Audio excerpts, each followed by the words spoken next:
Pascal. You are now rocking with that dude Pascal. We be going wild, Haitian in the building, so original. Got the haters catching feelings. Get your hands up to the ceiling and keep them held high. Cause St. Louis is ready. Forget about it, goodbye. Hold on, we just saying hi. Five somebody, rise up. Weekdays, catch us live. Somebody, let's go. Good morning. Good afternoon and good evening, everybody. Welcome to the Pascal Show. Hope you guys all doing well out there. Hope this show finds you in great spirits. Come on, man. It's Monday. It's time to wake your ass up. It's time to wake up, everybody. Wake up, get that coffee, get whatever it is, as long as it's, you know, at least it's as long as it's like 5 o'clock in the afternoon somewhere, if you get what I'm saying. Okay. All right. We gonna get in through today. Happy Monday to every single last one of y'all. Good morning. Good morning. I missed you guys. Yesterday. Had a lot of important things to do. But we are here to talk about a lot of things. And here's the thing. A lot of people are wondering, is he gone? Is he for real gone? I don't know what to think anymore. You know, this damn AI. Just saying. But we're going to get into that conversation and much, much more because there's a lot that's been going on. Okay, Tel Aviv was struck severely. Trump is now asking for help from allies and not allies to help with the Strait of Hormuz. There's a lot going on, all right? There's rumors about Mujtaba Khamenei being gay. I don't know what's going on. I leave for one day, and the world starts wilding out. One day. We got things to talk about today. You can't make this up. Now they're saying him gay. Oh, snap. Anyway, we're going to talk about that and then some. So please do me a favor before we get into everything. Hit that like button down below. Crush it, do it, like this. It's not enough already that they're, you know what I mean? They got to throw him gay on top of that. Okay.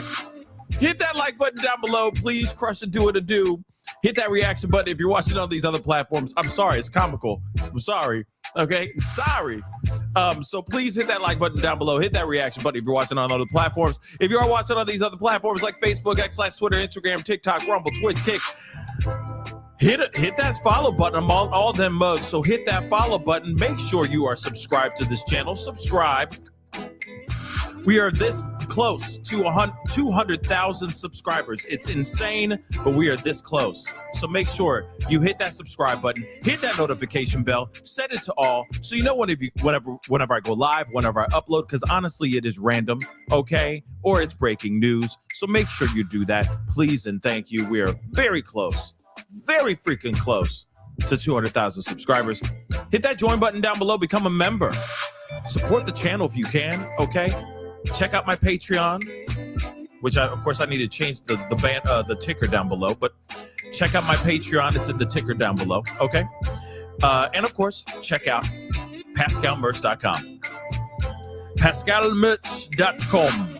We got some really great stuff over there. So go check it out. pascalmerch.com. Okay, guys. Okay. We have got to get into like one of the top topics of the day, which we are going to hop into very, very shortly here. But let me just fix this real quick because this is all old news now. Okay, boom. Now it's fixed. All right. So if there's any breaking news, obviously I will be posting those things or putting them into the ticker down below. And honestly, I'm going to say this too. In the next day or two, maybe even today, depending on if anything breaks today, later on today, I might be trying a new platform, like a new streaming platform. So just give you guys a heads up. It might be a little messy, but I want to try something new so I can get more access to more things for you guys. Okay. It's all for your enjoyment. It's all for your viewing pleasure. Okay. But we got some things we have got to talk about, okay? There has been some crazy things, crazy rumors that have been spreading about Netanyahu. Benjamin Netanyahu, also known as Bibi, okay? Now, here's the thing.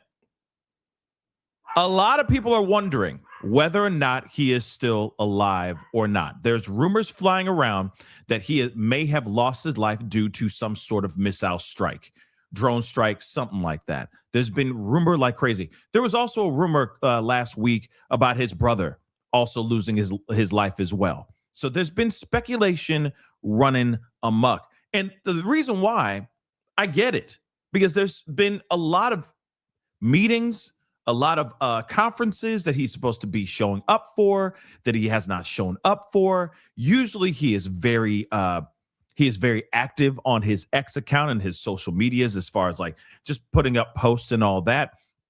Allegedly, he has not been putting up a lot of posts as of late, since March 2nd, to be exact. They've been saying since March 2nd, his like social media presence has dropped down considerably, okay? Has dropped down considerably. So a lot of people are wondering, could he still be alive or not? And then, we got to look at these other things too. There have been other videos that he's been putting out that a lot of people have been side-eyeing and going, wait a second, this doesn't feel real at all. And let me just say this, okay? We saw this we saw this on Saturday. I think it was Saturday when we talked about this. I had a short show. We knocked it out. We had a conversation. We went through some things. We had a great time. But a lot of people are, questioning this particular one of these types of videos that he put out, because he started showing up with like 6 fingers, and there was just a lot of weird things that were going on in this particular, these kinds of videos that he has been putting out recently. And let me tell you something. He's not the only leader, okay, that has done that. Trump has done the same thing. He's made videos in a room kind of like this with the American flags behind him and all that. And he, of course, allegedly he was doing all those things in a basement in his, in Mar-a-Lago. Right. So he could be holed up. He could be hiding out somewhere. So he doesn't, people are wanting to take him out. Long story short, after you take out the supreme leader, you take out Ayatollah Ali Khamenei, right? You take him out. You don't think that they're going to want to take you out too? You see what I'm saying? So there is most definitely a hit out on Netanyahu, and if he doesn't play his cards right, he could be in some serious trouble. So he may not be doing a whole lot because he might be hiding out. But a lot of people are questioning what exactly is going on here. Is he really alive, or is he actually gone? So we're going to be talking about that right about now. Okay. So again, Is going in. there's a bunch of different things. So we're going to go into this article first. Of course, there's a lot of things, like, for example, actually, before we go into the article, for example, he was supposed to be at a security briefing again. He's known to miss these out. He's known to miss these, but not a lot. But once again, he was supposed to be at a security briefing, and he ain't even there. Take a look at this. This was happening apparently today, sometime today. He ain't even there. כדי להסיר איומים ולהגן על תושבי הגליל והצפון. מאות אלפי תושבי דרום לבנון השיעים שהתפנו ומתפנים מבתיהם בדרום לבנון לביירות לא יחזרו לבתיהם דרומית למרחב הליטני עד שלא יובטח שלומם של תושבי הצפון. נעים קסם שמתרברב ואומר לצה"ל תפדל תבואו מסתתר מתחת לאדמה והופך למעלה ממיליון Now, clearly, I don't know what they're saying. I wish that there was some translation underneath. But allegedly, yesterday or today, he was supposed to be at this security briefing. And yes, he's known to miss these in the past. But especially now that everybody named Mama is side-eyeing and wondering if he's still alive, it is a bit weird that BB ain't nowhere to be found, and that his social media presence has dropped considerably and all that. I do think that's a little bit weird, don't you? Now, I get it. Once in a while, he's not able to meet. He's not able to be at some of these security briefings, but he's not there. Here's the other thing, though, too. I want to point this out, okay? Now, here's the thing. I don't have the answer. I don't know if he's alive or dead, okay? But one thing is for sure. This is very strange moving arounds, okay? This is very strange dealings. But here's the thing. Let's look at the other side of things. If you know that there's a hit out on your head, you just helped. You constructed a very, very precise and very what's the word? You bamboozled your enemy to the point where they thought you went off. Your soldiers went off to celebrate Shabbat, only for them to go jump into planes and drop bombs on Khamenei and 40-something other individuals. Yeah, I'm gonna make sure that wherever I need to be ain't anywhere near any of my elected or other government officials. You see what I'm saying? Like, if he was in this meeting, you don't think that they would have tried to strike?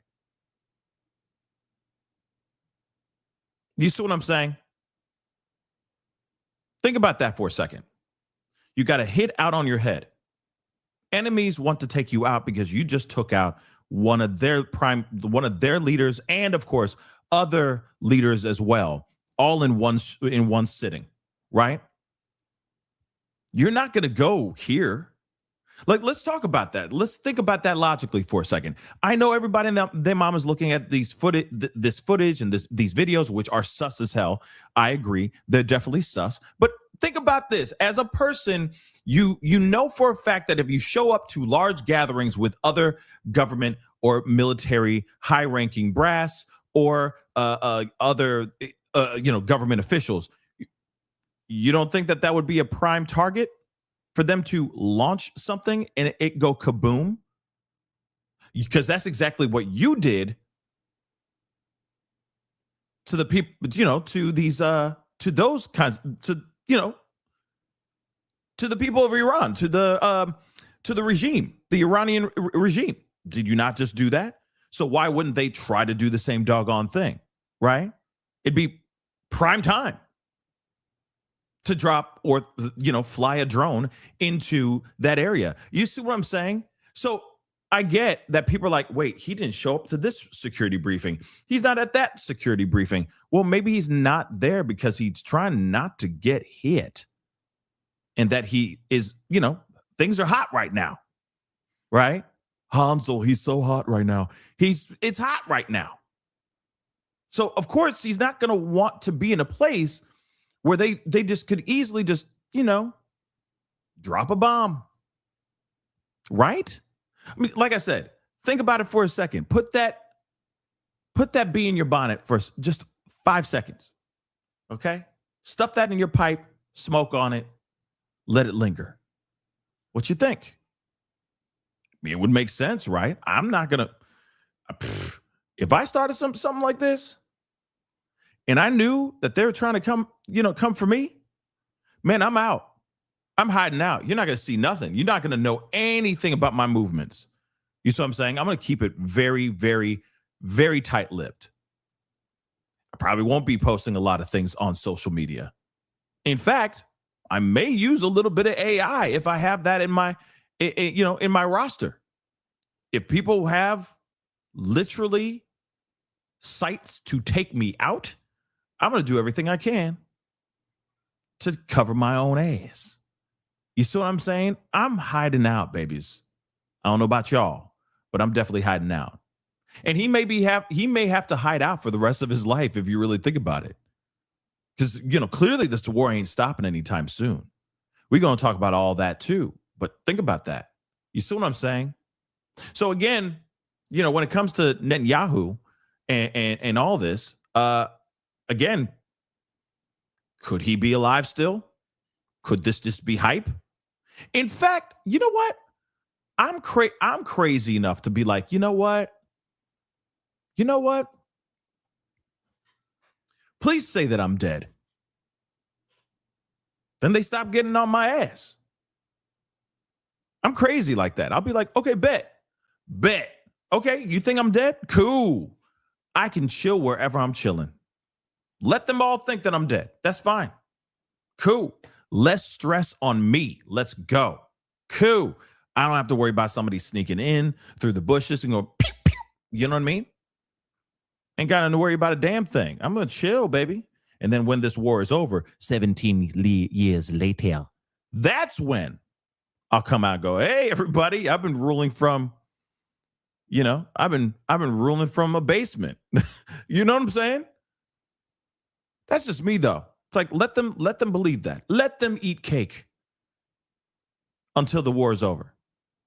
Because for a fact, he just took out Supreme Leader Ayatollah Khamenei. Wiped out a good portion of his family as well. Not only just other top brass and other government officials, part of that regime. They took out a lot of people. So again, I'd be very concerned, very nervous, and be like, okay, if y'all think I'm dead, I'm dead. We're just going to let them believe that for a while, so people can't, get off my ass for a second, right? But take a look at this.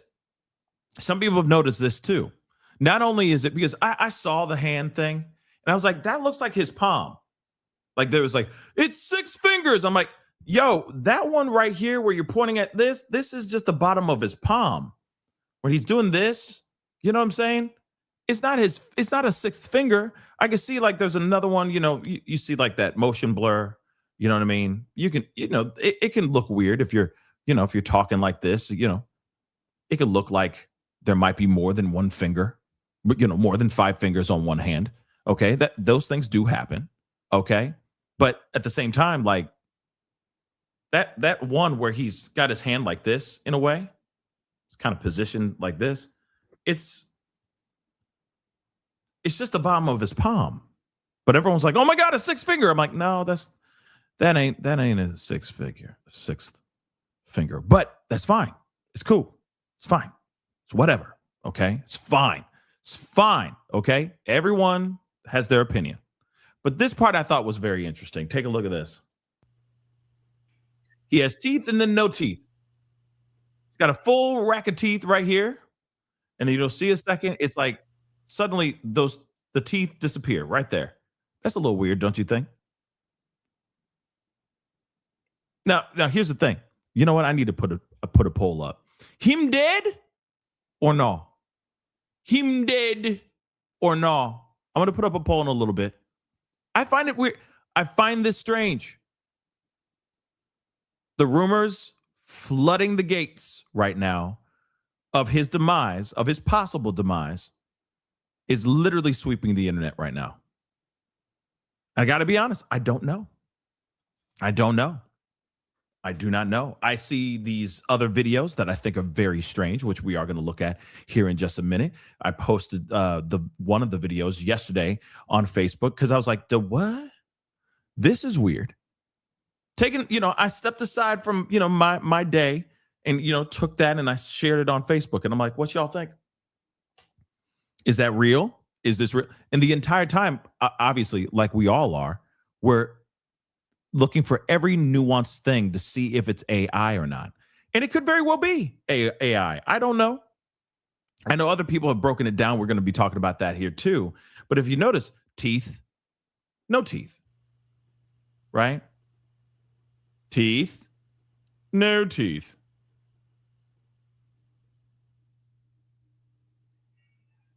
Sure, unsure. So again, interesting, right? That's a little bit odd, don't you think? He has teeth there, but then he don't have teeth. Teeth, no teeth. Unless his dentures, you know what I mean, be sliding all over. But why would you have multiple pieces of dentures in your mouth? Why would you do that? You know what I'm saying? Why would you have multiple dentures all up in your mouth? You know what I'm saying? Pieces. It's all one piece. Well, it's two if you really think about it, top and bottom. But at the same time, you know what I'm saying? So why is his teeth moving around like that? They don't make sense. You know what I'm saying? Unless the glue unglued, you know what I'm saying? And it's a collapsible. Why would you have a collapsible pair of dentures? That doesn't make any sense at all either. So again, this is very strange, right? Teeth, no teeth. I mean, I think we all get the idea, right? But that's one of the things that people have been rocking and going with hard in the paint, which I totally understand. I totally understand, love. Totally. But let's talk about a few things. First off, actually, before we go into this article, let me show you, because I even put it in, I put it in Google. I didn't put it in, okay? Yeah, I'm 12 years old. But moving on, okay? I said, is Netanyahu dead? Says no. This is AI. Google AI saying Benjamin Netanyahu is not dead. As of March 16th, the day of our Lord, the year of our Lord, 2026. All right. They are saying reports claiming that Israeli prime minister has been killed or assassinated are false, according to his office and verified recent public appearances. We don't talk about those public appearances because they look like they owe. They look like they owe as hell. Okay? Here's some key facts regarding the misinformation circulating. So, official debunking. The Israeli Prime Minister Office, PMO, dismissed the rumors as fake news and unverified reports confirming that Netanyahu is alive and well. Video evidence. Netanyahu released a video of himself at a cafe. Yeah. Joking about the rumors and confirming he is safe. Often using humor to directly counter the disinformation.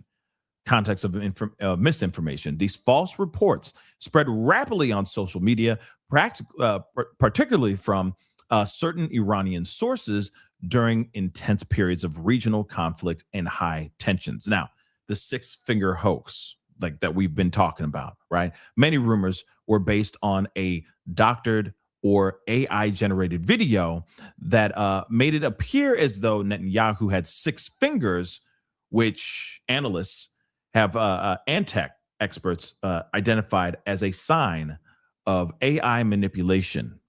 Six fingers, right? My name is Amiro Montoya. You killed my brother. Prepare to die. Right? Anybody remember that? Nobody? He had six fingers, I think, on his left hand or something like that. Nobody remember that? Nobody? What movie's that, guys? Pop quiz. So they're saying, not true. Okay. Not true. Okay. That's what Google AI is saying. So Netanyahu posts a video in response to Iran rumors that he is dead. So March 15th, so yesterday, Israeli Prime Minister Bibi Netanyahu posted a video of himself getting a cup of coffee and chatting with his aide on Sunday after rumors that he was dead or injured were aired by Iranian state media and spread online in Iran. In the video, he's taken at a cafe in Jerusalem's outskirts and posted on Netanyahu's Telegram account. His aide asks him about the rumors, right? So he responds with a pun on the word dead, which in Hebrew slang can be used to describe being crazy about someone or something, as he reaches for a cup of coffee. And everybody was looking at the cup of coffee as well, right? Going like, he grabbed the cup of coffee and that thing's just swirling around and not once did it spill. That seems weird, right? Yeah, he's out there chilling in the cut, drinking coffee. Yeah, he was outside, y'all. Real talk, Jamie. He's out chilling, drinking coffee. He's like, I'm outside, y'all. I'm drinking me some coffee. I'm chilling. Okay, I'm having fun. Look, see, five fingers, ha, ha, ha, right? I'm just chilling in the cut, chilling. He's like, I'm crazy about coffee. You know what? I'm crazy about my people. Yeah. He's apparently crazy about his soldiers arring Palestinian prisoners, but that's another conversation in itself. Have you heard about that story? Have you heard that story? Have you heard about that story about the Palestinian prisoner that was viciously attacked by Israeli soldiers, viciously SA'd to the point where that soldier, that particular prisoner, needed to have surgery down there, viciously attacked. And guess what?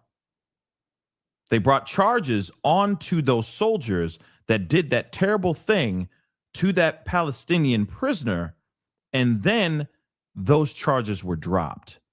And then here's the other thing. I'm sorry. This is about human decency. It doesn't matter what side of the fence you're on. If you're saying free Palestine, or if you're sitting there saying, Israel is the bomb or whatever, I don't give a damn. Okay. It's about human decency. It is a crime, and it was caught on film. We need to talk about that too. Viciously SA'd. It was caught on film. It was a gang R-ing on a male. That male had to go have surgery down there because of how viciously he was attacked by multiple soldiers, Israeli soldiers. Those charges that were brought upon those soldiers were dropped. Here's what's crazy about this. Not only is that crazy enough, okay? Let's talk about the other part. Charges were dropped, and then Netanyahu went to social media and was praising the information. He was praising it.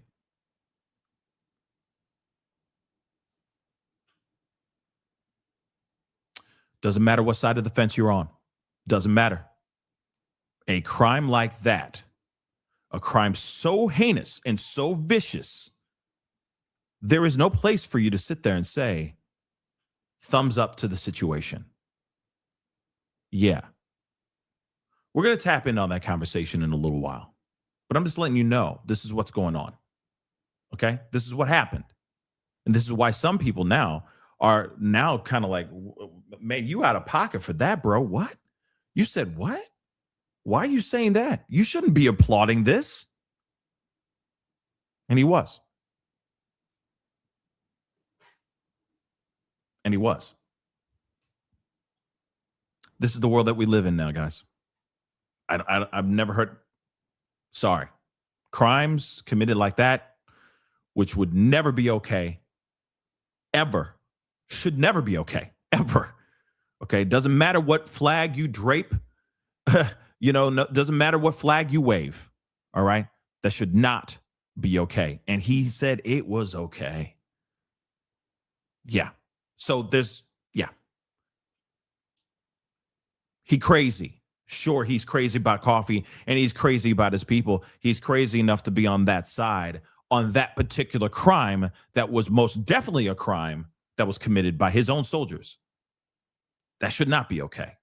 That should not be okay, period. But I digress. We're just a little teaser to what's to come later on in the show.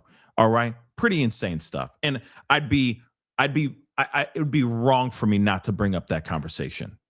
Okay? Like, it would be wrong for me not to bring up and have that conversation with y'all, because y'all need to be hip to that story too. It's insane. But moving on. He said he was using the slang, I guess dead in Hebrew is a slang term for being crazy about something. You know what I mean? It's like, man, I bug out for coffee. I bug out for my people too. That kind of thing, right? So he's telling this to his aide in the video, which we're going to be seeing here in just a minute.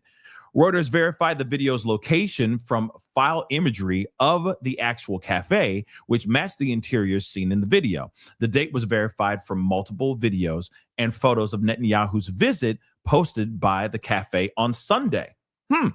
Since the U.S. and Israel launched attacks on Iran on February 28th, Netanyahu has visited at least 2 towns hit by Iranian missiles, a hospital, port, and military bases.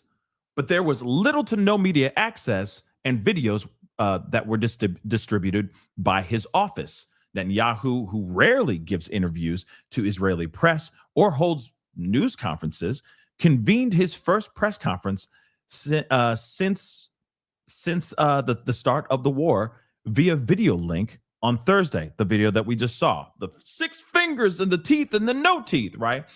A similar format to the one used in June during Israel's 12-day war with Iran. So in other words, he out there hiding. And they're probably using AI of some sort, maybe to just not, reveal his whereabouts. Maybe. Or him dead. I don't know. Emergency safety restrictions in Israel since the start of the war banned public gatherings and have kept most people at home or close to shelters and safe rooms, with schools shut across the country. Also, from my understanding as well, if you shoot like a little bit of video about what's going on in Israel, you are Israeli, you're shooting video, you can get sentenced to up to 5 years for filming any devastation that's going on in Israel. So they've been it's very hard to find out what is true and what's not, what's really going on, what's not going on. You see what I'm saying? Even in the country itself. And Tel Aviv was just hit yesterday, viciously hit, right? So again, and there's very little. There's some footage out there, but it's very, very little. It's very tough to find out what is true and what's not. But speaking of Fugazi or Autentico, let's talk about this video right here. All right. So this is the video that everybody's talking about. We're all reacting to it. We're wondering if this is real. We're wondering if it's a Fugazi. What is going on here, right? But this is the coffee shop that he showed up to, and he's like, oh, everybody thinks I'm dead. Well, I'm dead about people. I'm dead about coffee. You know, he was saying, I'm crazy about coffee. I'm crazy about my people. So much that I'm outside, y'all. Catch me outside. How about that? I am outside now. Is this AI or not? Let us find out. Take a look. מה שאלת אותי? ראש הממשלה אומרים ברשת שאתה בכלל מת? אני מת על קפה, אתה יודע מה? אני מת על העם שלי. איך הם מתנהגים, פנטסטי. אתה רוצה לספור את מספר אצבעות? אתה יכול להראות לנו? פה. ראית? יפה מאוד. לחיים. ראש הממשלה מסר לאנשים שיוצאים ומתאווררים? לצאת להתאוורר, אבל ליד מרחב מוגן. והעמידה שלכם היא מדהימה, נותנת כוח לי, לממשלה, לצה"ל, למוסד. אנחנו עושים דברים אני לא יכול לשתף ברגע זה, אבל עושים דברים מכים באיראן חזק מאוד, גם ביום הזה, גם בלבנון, ממשיכים. אתם אומרים לי להמשיך?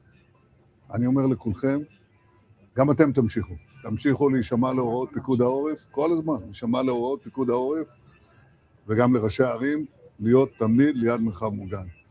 ואנחנו נקל ככל שהדבר ניתן. ותודה לך על הקפה, הוא מצוין. אני לא יודע לגבי הקלוריות, זה נראה לי מסוכן מאוד. Okay, so a lot of people are, of course, looking at this video. Actually, I'm going to play it again for all y'all in the nosebleed seats one last time. Take a look. One more time. Take a look. And then we're gonna, we'll dissect and talk about it because everybody been going in on this video. They're like, see that coffee? It should be spilling, but it ain't spilling. See how he puts his hand in his pocket and then the pocket kind of like pushes out? That's not normal. That's not how you're supposed to be put. That's not how pockets work. You know what I'm saying? You see how perfectly tan he is. How he perfectly tan if he out here hiding out somewhere. What? He got a tanning bed downstairs. I mean, what's up? And then if you look at the register, you can see the register saying it's 2024. This is all a lie. This is all old-ish. This is AI at its best. תודה. מה שאלת אותי? ראש הממשלה אומרים ברשת שאתה בכלל מת? אני מת על קפה, אתה יודע מה? אני מת על העם שלי. איך הם מתנהגים, פנטסטי. אתה רוצה לספור את מספר אצבעות? אתה יכול להראות לנו? פה. ראית? יפה מאוד. לחיים. ראש הממשלה מסר לאנשים שיוצאים ומתאווררים? לצאת להתאוורר, אבל ליד מרחב מוגן. והעמידה שלכם היא מדהימה, נותנת כוח לי, לממשלה, לצה"ל, למוסד. אנחנו עושים דברים שאני לא יכול לשתף ברגע זה, אבל עושים דברים מכים באיראן חזק מאוד, גם ביום הזה, גם בלבנון, ממשיכים. אתם אומרים לי להמשיך? אני אומר לכולכם, גם אתם תמשיכו להישמע להוראות פיקוד העורף, כל הזמן, להישמע להוראות פיקוד העורף, וגם לראשי הערים, להיות תמיד ליד מרחב מוגן. אנחנו נקל ככל שהדבר ניתן. ותודה לך על הקפה, הוא מצוין. אני לא יודע לגבי הקלוריות, זה נראה לי... I gotta be honest, this is some damn good AI. I want to keep it real, baby. I'm gonna keep it a bean. That's some if it ain't real, if it's not real, this is some damn good AI. I'm gonna be real. Damn good AI. All right. But I don't know. Let's take this. Let's look into it more. All right. Because again, and then there's another video that's been put out again, which makes no sense. It makes no sense that he put this up. There's another video we're gonna look at here in a second, where it shows like it doesn't look like he's posting this, and let me just show you what the post is, and then we'll get into it. It says sticking to the guidelines and winning together, Israel, right? Netanyahu posted this on his X account too, but this is like his guards are wearing masks. Like this is old. It's got to be old content. But he posted this as if this is actually happening in real time. I don't know. To me, it seems a little bit weird that you got his security wearing masks, but they could be wearing masks so that you can't see their identity, especially with the cameras being on. You see what I'm saying? But I digress. We're gonna look at that video here in a second. I just wanted to let you guys see that. I mean, people are reacting to this. They're going, well, this is what he looks like normally, and he thinned out. Well, he might be on a keto diet, baby. Come on. You know what I'm saying? You know, I heard if you really want to lose weight, hide out in a bunker somewhere. I mean, it will get you slim. It'll get you that swimmer's bod that you've been wanting for so long. Just hide out in a bunker and you'll do just fine. Your face will thin out, you'll get that aesthetic. You'll start getting slim thick. Okay. So people are reacting to this too, right? Oh, and it also just drops years off your face. Look at that. Not much carbs. He on a carnivore diet. Who needs Ozempic when you're locked up in a bunker? I'm just saying. Yes. Yeah, he's getting ready for summer. Mm-hmm. Yes. He wants his milkshake to bring all the boys to the yard. You know what I'm saying? But moving on. Interesting, right?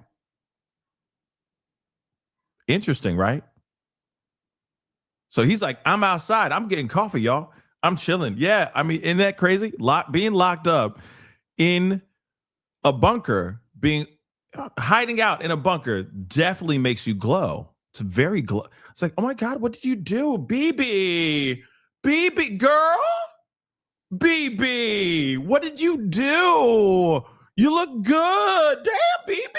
And he's like, yeah, I just I just held out in a bunker, no big deal. Had a tanning bed. Didn't drink as much soda. Really watched what I was taking in. And it just, the pounds just melted off. Damn, baby. I need to get on your regimen, homie. Damn. You look good. What the hell's going on here? So that's what people are saying. Hey, this is weird. He's lost weight. Oh, also, here's another thing I heard about too. Stress makes you lose weight. Just a thought. Stress also drops weight.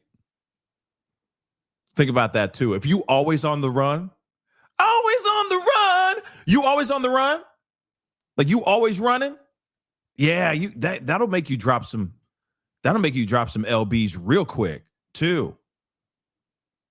You moving and shaking.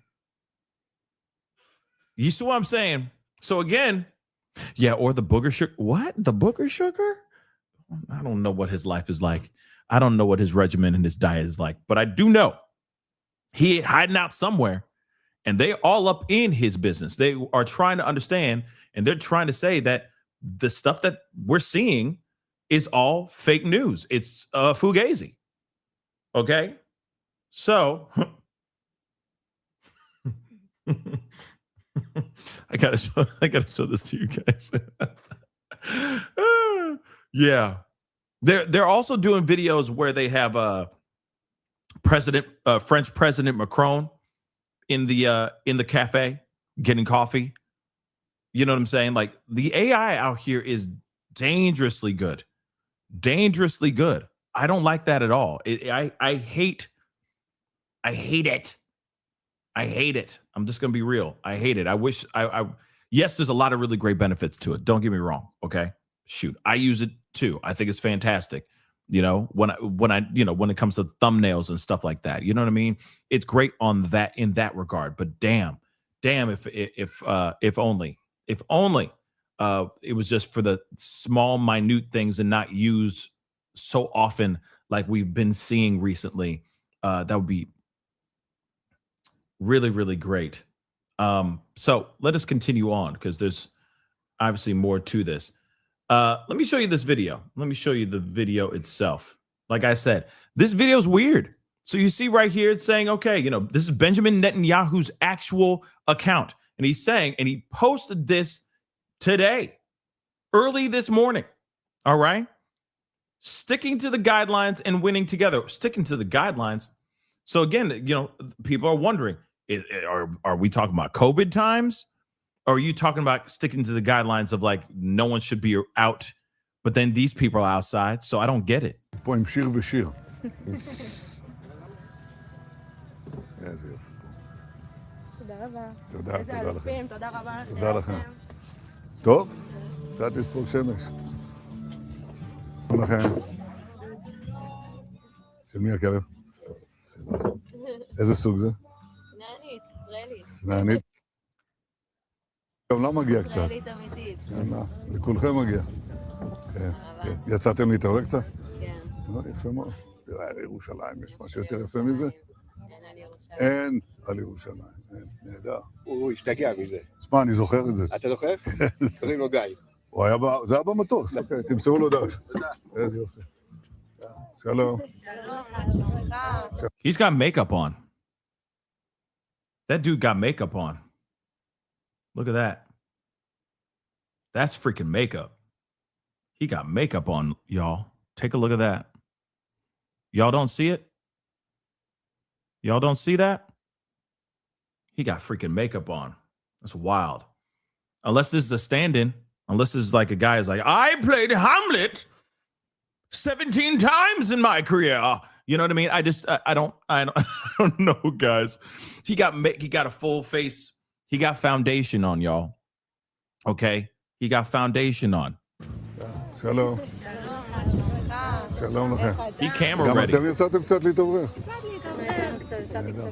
כמובן שיש מרחב מוגן במקום כזה. מרחב מוגן, איפה את יודעת? ממש שמה, בטח. א' ב' זה לבדוק. כמה צעדים מכאן, נכון? כמה צעדים. יופי, זה הכי חשוב. צה"ל ינצח ואנחנו נשמור על עצמנו. מצוין, זה בדיוק. חד משמעית. את אמרת הכי טוב. הציבור מבין את העניין.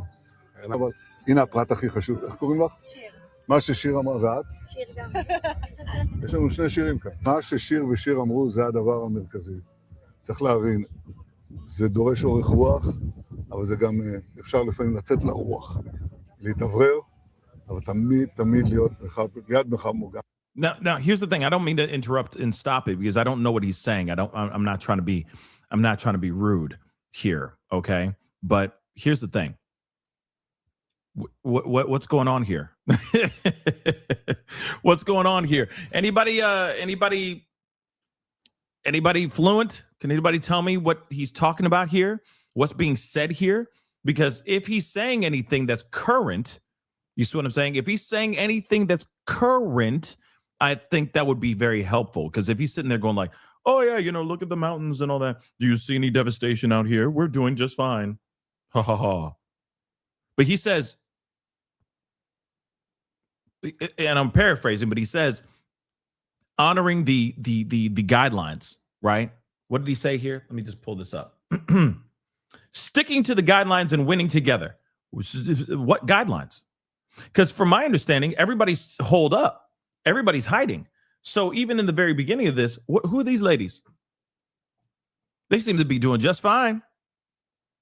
Now, again, some people are saying that this is old footage. This is footage from years ago during the COVID times. That has nothing to do with what's going on right now, currently, with this war going on.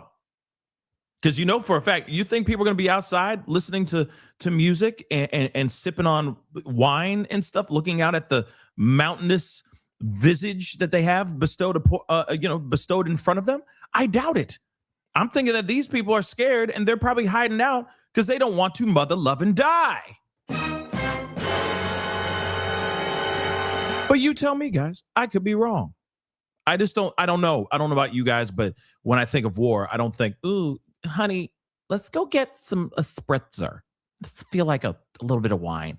This is getting a little crazy today. No, you're not doing that. You're not, you know what I'm saying? You're not going out and trying to go to the wineries and stuff. Ooh, let me go to my favorite coffee shop. No, you are hiding out. Am I wrong here? Am I wrong here? Have I lost my doggone mind? Or is everybody just wanting to get out there and just be outside and and put your life in jeopardy? Last thing I'm sitting there going, as bombs are dropping, I'm going, ooh, I got a hankering. I got a hankering for a cappuccino. I'm not. I'm sorry, I'm not.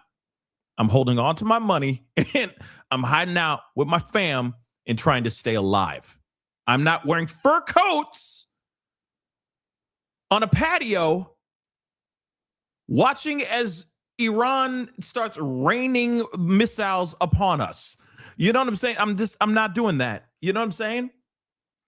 Like, I'm just not. I don't know about y'all, but I'm not. But let's take a look at this again. And anybody who is can translate, please let me know what the hell is being talked about here. It's driving me nucking futs. It's driving me crazy. I want to know because it feels like this is old. I know people are saying this is old, but I need to hear what he's talking about. You see what I'm saying? Yeah, why would the cafes be like, honey, they need their macchiatos.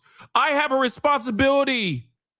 You know what I'm saying? Like, this is my duty. This is my job to make sure every person has a cup of coffee today. I don't care. It doesn't matter. Rain, snow, sleet, shine, drones, missiles, nukes. I am still going to serve that cup of coffee, dagnabbit. That is my job, honey. As he slams the door, walking out. Come on now. He's not doing that. He's not doing that. He's with you somewhere, hiding, praying, and thanking God that he's still alive today with his family. He's not serving coffee. But I could be wrong. Israel is so tiny. I want to make that abundantly clear. Israel is so tiny. This is not a situation where it's Iran. Iran's massive. It's a massive country. So you could be on the other side of the country and bombs being hit in Tehran. You see what I'm saying? You could be somewhere and it's like peaceful and cool and calm and fine. But this is Israel. Israel's tiny. Tiny, guys. But take a look at this. I'm going to play one more time for all y'all. פה עם שיר ושיר. איזה יופי. תודה רבה. תודה, איזה תודה לכם. אלופים, תודה רבה. תודה לכם. טוב, קצת לספוג שמש. תודה לכם. של מי הכלב? איזה סוג זה? נענית, ישראלית. נענית ישראלית, כל הכבוד. טוב, גם לא מגיע קצת. ישראלית אמיתית. יאללה, לכולכם מגיע. כן, כן. יצאתם להתעורר קצת? כן. לא, יפה מאוד. תראה, ירושלים, יש משהו יותר יפה מזה? אין על ירושלים. אין על ירושלים, אין, נהדר. הוא השתגע מזה. תשמע, אני זוכר את זה. אתה זוכר? קוראים לו גיא. זה היה במטוס, אוקיי, תמסרו לו דש. איזה יופי. שלום. שלום לכם. גם אתם יצאתם קצת להתעורר? קצת להתעורר. למרות שיש מרחב מוגן במקום כזה. מרחב מוגן, איפה את יודעת? ממש שם. I got him. כן, נכון? בכמה צעדים. יופי, זה הכי חשוב. צה"ל ינצח ואנחנו נשמור על עצמנו. מצוין, זה בדיוק. חד משמעית. את אמרת הכי טוב. הציבור מבין את העניין. אבל הנה הפרט הכי חשוב. איך קוראים לך? שיר. מה ששיר אמר, ואת? שיר גם. יש לנו שני שירים כאן. מה ששיר ושיר אמרו זה הדבר המרכזי. צריך להבין, זה דורש אורך רוח, אבל זה גם אפשר לפעמים לצאת לרוח, להתאוורר, אבל תמיד להיות ליד מרחב מוגן, וגם פה יש. Interesting. You know, again, like I said, I something about it does not feel real. Something about this does feel a bit pushed. פה עם שיר ושיר. And not real, fake. And it's frustrating.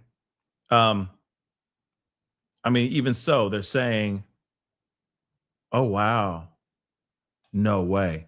They're even saying this. Look, they're even saying that the ring that he wore, you can see down here, he's got a ring on here. Then he doesn't have a ring there.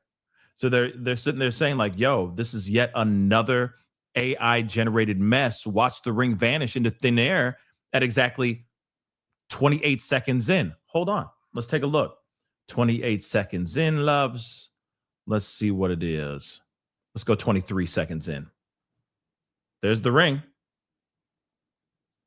There's the ring, and it's gone. Oh, my God. Oh, my God. And then it's back. Yo, hold up. Let me move this out the way. Ring. Then ring's gone. Oh, damn. And then ring comes back. Are you guys seeing that? Yo, that can't be real. That's so insane. How is this AI? AI is diabolical, y'all. Yeah, there's a boom mic in the shot too. It's weird, but I can see that. I mean, he's a politician. You know what I mean? He's a leader. I can see them trying to capture, in real life. If this isn't AI, I could see them going and you know what I mean, doing some stuff for videos, etc. I mean, look at okay, with her career is basically over. But remember Kristi Noem? She would go around, cosplaying as if she's ICE, holding on to AR-15s and stuff. She would have cameras and all that around her all the live long day. He is also the head leader of Israel. So I could see anything he does, there's going to be microphones and cameras on his ass, right? So I can see that part. But this is not good. That's crazy that somebody caught that. Somebody watched this like this, like, okay, and there it is. There it is. That's freaking AI, man. I see it right there. You see that ring? There's the ring, and then the ring is no more. There's the ring, and then the ring is no more. Look at that. Somebody went through this with a fine-tooth comb. Have mercy. But thank you for doing it. I couldn't do it. I'll tell you what. But let's see this again. You see the ring on his finger. It's there. Then he moves. The ring is gone. Hold up. That's so insane. Hold on. I'm going to try to pause it at the part. Ring there. Ring gone. Oh, my God. That is insane. That is insane. That is yo, that's crazy. Oh my God. That's crazy, y'all. Yo. So I guess the question is, where in the world is Bibi Netanyahu? You know what I'm saying? Where he at? Where he at, y'all? Where he at? Yo, that's crazy. Look, I'm playing it again for all y'all. Take a look. Use your peepers. Use your doggone papers. Because it's literally the devil's in the details. Wow. Bars. Look. Ring is there. Then it disappears. Then he puts his hand out. Hold on. And then it reappears. Hold on. See, it suddenly reappears. From the time his arm, from the time it refocuses, it reappears. See, within milliseconds. Look at that. Yeah, BB. Hey, BB, where you at, bro? You dead? Hey, man, just make a peep if you dead. If you ain't dead, just say something, man. You dead? Or you still breathing? You okay, homie? Just like grunt once if you still alive, homie. Because we can't get to you. So, like, just make one peep, bro. Just one. You alive or no, bro? You dead? You all right? Ring is right there. It disappears. Show you guys again. This is insane. God, you guys are good at catching this stuff. So again, I know the timeline is in its way right now, okay? But you can see right here, there's the ring. The ring is right there. Disappears. It's gone. Right there. Yeah. And then it reappears out of nowhere. There it is. Wow, that's crazy. And unless it's some weird, like, reflection of some sort, that it kind of, like, the ring kind of closely matches his skin tone. So, like, the shadow doesn't catch the shadow anymore. You see what I'm saying? But that is some wild stuff. הוא השתגע מזה. שמע, אני זוכר את זה. אתה זוכר? קוראים לו גיא. זה היה במטוס. אוקיי, תמסרו לו דש. איזה יופי. That is some crazy stuff. Okay? That is some crazy stuff. Hold on. We're still looking at this. I'm just seeing what else other people saw. Yeah, they're talking about the ring. Oh, the ring. They're talking about that ring, baby. Hold on. Let's see, proof. Okay, so they're trying so hard to show proof that he's still alive. Yeah, they're talking about the ring. They're talking about the ring. Everybody's talking about the ring, at least in that video. Oh, they're talking about oh, look at this. They're even saying this. They're saying, nice try, but we can still notice the AI leg. What's this AI leg that you're talking about? How did I not see any of this crap? That's crazy, baby. That's an AI leg?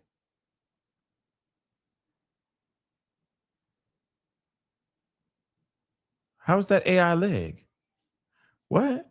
How's that AI leg? They said AI leg. AI leg. What's AI leg? I don't see any problem with it.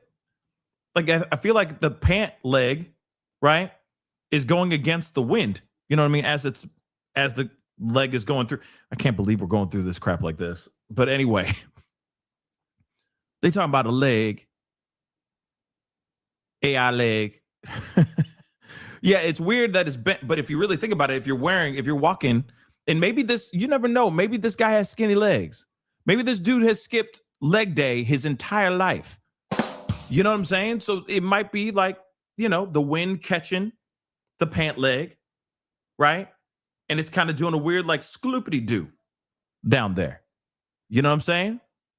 But I mean, I get it. It's already enough that the ring enough is a tell, in my personal opinion. That ring, the disappearing and reappearing ring is definitely a tell. Okay? You never know. This dude may have skipped leg day his entire life, right? But look at this again. In fact, we're going to go to the video itself. Let's take a look. Let's take a look at the video itself, shall we? Let's see what's popping. But the ring itself, damn. The ring itself, very telling. Hold on. Let's go here. I know the leg ain't a problem to me. The leg itself ain't a problem with me.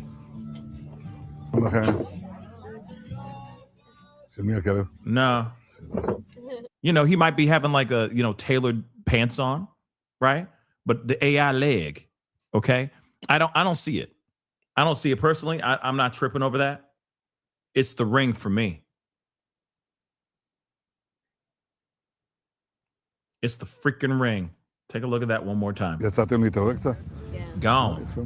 תראה, על ירושלים יש משהו יותר Then it יפה מזה? appears again.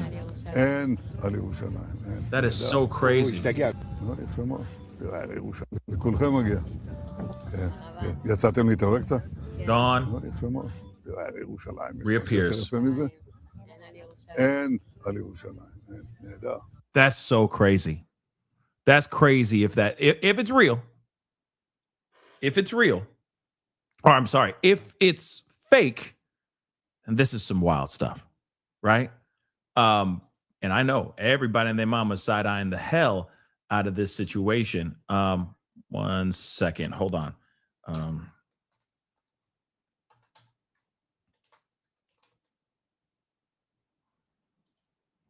Because we got a few more things to look at here in regards to Bibi Netanyahu. Yahoo! Let's see. Yeah, everyone's talking about that ring. They're like, yo, the ring, over and over and over again. And I get that. Trust me, I get it now. Have mercy. I didn't see that, but y'all are skilled. The other stuff you could tell, like the fingers and that, but that was like a tiny, minute thing. It's like, yeah, that says a lot in my personal opinion. Now I gotta share this. Now, this is some other stuff that was going on in regards to the first video that we saw, right? The first video where he's in the cafe and he's like, yo, I'm outside now, right? Hold on. Julia Raines just said press conference, Trump now. Okay, I'm going to look into it. We'll get into it. Press conference with Trump. I'll look into it in a second. So here in this video, we'll get into it. But please, guys, do me a favor. Hit that like button down below, okay? Please. And hit that like button down below. Can we get it to 1K? That would be amazing, okay? Let's get it to 1K, please, and thank you. Hit that like button down below. Don't forget to vote. I'd love to hear your thoughts. Do you think him gone, him dead, him alive? What do you think? Okay, hit that like button down below. Of course, do not forget to subscribe, please, and thank you. We discuss a lot of things on this platform, everything from true crime to pop culture to politics and all the craziness in between, and sometimes they all overlap each other. So we talk about everything that's going on here. All right. So please make sure you hit that subscribe button and hit that notification bell as well. But this is what somebody else on X said as well. At the 42nd second of the video, the screen of a business operating system called All Shop, should be called All Slop, maybe. Moving on. Used in Israel is reflected, and the date is 2024. So, of course, this is somebody who's saying that they believe that Netanyahu is no longer with us, that he is dead, all right, and that this is a prepared AI video. As for Mossad, which claims to rule the world, they've well and truly crapped themselves, to put it mildly. So, of course, they're sitting there saying that his hair, his skin, and all that in this video is very, very strange and very, very interesting. And of course, there's a lot of people that are just ripping it apart, right? They're nitpicking the hell out of it. And then I'm also wondering, who is this girl? The girl in this video. In the first video where he's like, I'm outside drinking coffee because I'm crazy about coffee and I'm crazy about my country people. You know what I mean? Who's the girl? And can the girl speak out without getting in trouble? Without getting sentenced to like 5 years in prison for just saying, hi, that was me. Yes, it was true. He really was there and we're in a really safe place, safe area.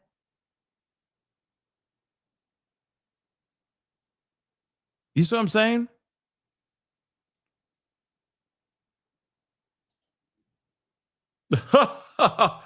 Coffee. I love serving coffee while bombs are dropping. Yay. Coffee. Is this really her, or is this real or not? I'm quite curious. I am quite curious. Now, give me a second. Apparently, is it true that Trump is speaking right now? Is there really a press conference right now?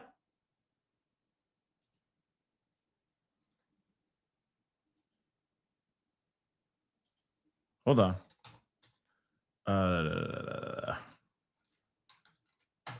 Because I know he spoke out somewhere else. Let me just see. Oh, so he is to hold a press conference here. Or no? Hold on.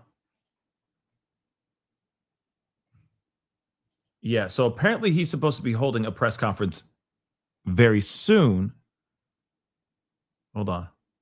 Yeah, he is to hold a press conference here very, very soon in about 10 minutes from now. So I have it set up. I have it ready, set up, and all that. We're going to get into that when he does start yapping. But here's the thing. What say you guys? Is this the real deal? Is this true? Is this a true story? Or do you think this is fake news? Right? Yes. So Trump, as you guys can see, I'll show it to you guys. Okay. Trump is to speak. I guess he's supposed to be meeting with the Kennedy Center board. We'll see what that's all about. I mean, he could be talking about God knows what, right? He may not talk about anything that has anything to do with the Iran war. But of course, we'll be here to talk about it when, or see it when it starts popping off. But here's the thing. We do have his gaggle that he had yesterday as well, which we are going to talk about here in just a minute. But here's the thing, guys. What are your thoughts on this? Okay, you see all this footage, okay, with Bibi Netanyahu. Do you think that is real? Do you think it's fake? What are your thoughts? Because again, like I said, you see footage like this, like when we see what Bibi Netanyahu looked like before, and then now we see him after he's, found keto, okay, or found Ozempic, and a decent plastic surgeon, or he finally listened to his boo thing and started doing a skincare regimen, okay, every night before he went to bed, okay, and found a tanning bed at the same damn time. That's possible. But then there's the other part of me that's like, this doesn't feel like this could very well be fake. That they're just trying to fake and give us the runaround and give Iran the runaround as well. Because again, if Bibi Netanyahu is gone, then that is a huge win. Sorry to say that, but it's true. It would be a huge win for Iran. So would they actually give them that service of giving them that truth? Here's the other thing too, because we're going to be talking about Mojtaba Khamenei here in a little bit too. There is rumor still that Mojtaba, the new supreme leader of Iran, is dead, and that they're saying that he's dead, or they're saying that he's alive, just to keep up with the Joneses, to put up a front. But a lot of people are wondering how much of this is real and how much of this is fake, right? If they're going to lie, if Iran could potentially lie, Israel could potentially lie too. Just something to think about. Here's one thing that's for sure. Trump, we don't ever have to worry about whether or not Trump is alive or not, because he's been out here all up in the videos doing his thing, right? He's been doing his thing. He's been constantly in videos, constantly getting interviewed. Cameras are all up in his ass, right? We don't have to worry about whether he is alive or not. It would be weird if someone who makes constant public appearances suddenly just disappears out of the face of the planet, doesn't post like they usually post, doesn't do their public appearances like they usually do. Yeah, it would be safe to say and totally understandable for anyone to start side-eyeing the situation when you're used to that person being caught outside all the time. And then you also don't have other people, let's just say the people that were there, right? The people that are at the coffee shop, right? Watching him have his coffee. Hold on, let me just pull that up again.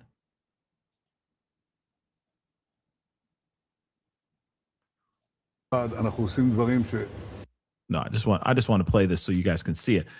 But for those of them that are in the background, the ones that are sitting there shaking his hand, talking to him, he's smiling at them, he's doing this, that, and the third. The coffee shop girl, even. All of them. Even the ones that are in the background and faded out of focus. Have any of them said anything? Have any of them spoken out? Because it doesn't make sense. And then again, it's like, then this is all AI. If this video is using cash registers that are showing like 2024, then yeah, this is AI. But if they can actually find the people behind this in the background, the coffee shop girl that could actually confirm it, be like, yes, I saw him. He was here. I served him coffee. That truly is for real him. Then I think that would squash all the speculations and all the side eyeing. But for right now, it doesn't seem like it doesn't seem like it's real. At least that second video. That second video is weird. And if I could actually get a translation of what they're actually discussing in the video, that would be helpful as well, right? Let's see. Kingdom Girl for Life says, to be honest, I think people should see the reaction of Benjamin Melikowski's wife and son's reaction in Florida. Say any reaction of the family, because that could be a telltale sign. Maybe. Yeah, where's Jim Carrey? That's what I like to know too. Is this another clone? Uh-oh. Yeah. Seeing Jim Carrey happy on a red carpet is very rare, right? Him being humbled and happy is very rare. And I get it, and him maybe getting some work done. It's very, very rare. But at the same time, that was Jim Carrey. So again, this right here, what we're seeing, Benjamin Netanyahu, okay? Yahoo! I'm curious. What you think? Fake news? The real deal? What you think? Let's see. Yeah, then the other people were talking about the coffee. Like I said, the coffee's weird too. He picks up the coffee and it doesn't spill not once, which it could have. You know what I mean? It could have. It was holding on for dear life. It's like, you know what I'm saying? Holding on for dear mother loving life. You know what I mean?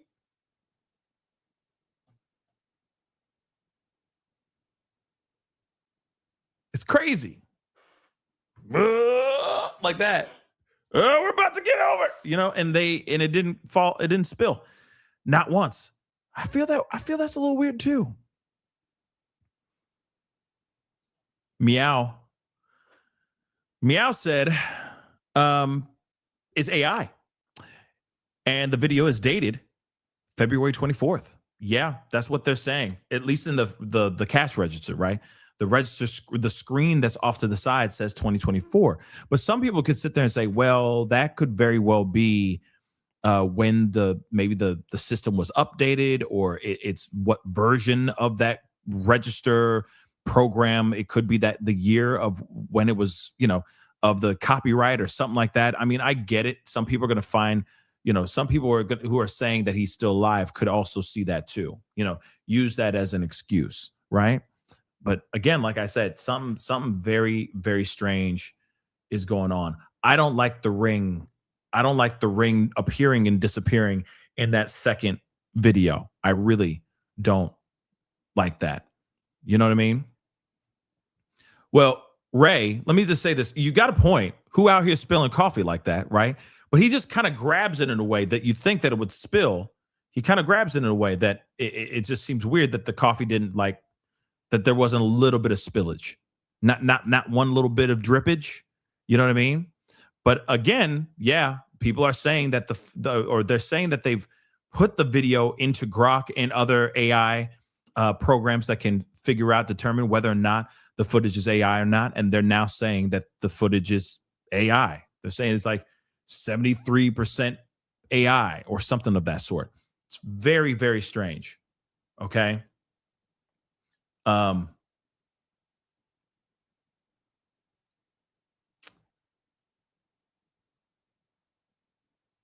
Yeah, that is really there. Let's take a look at this.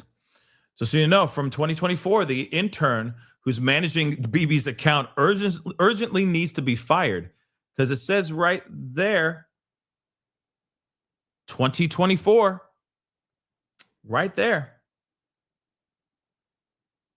It's not good. Like I said, you know, we got all of our Sherlock Holmes is out here. Everybody and their mama want to know what the hell's going on. Let's see here. Where is that? Yeah, so Trump is to do a press conference here in just a little bit. But let's talk about this, okay? Because again,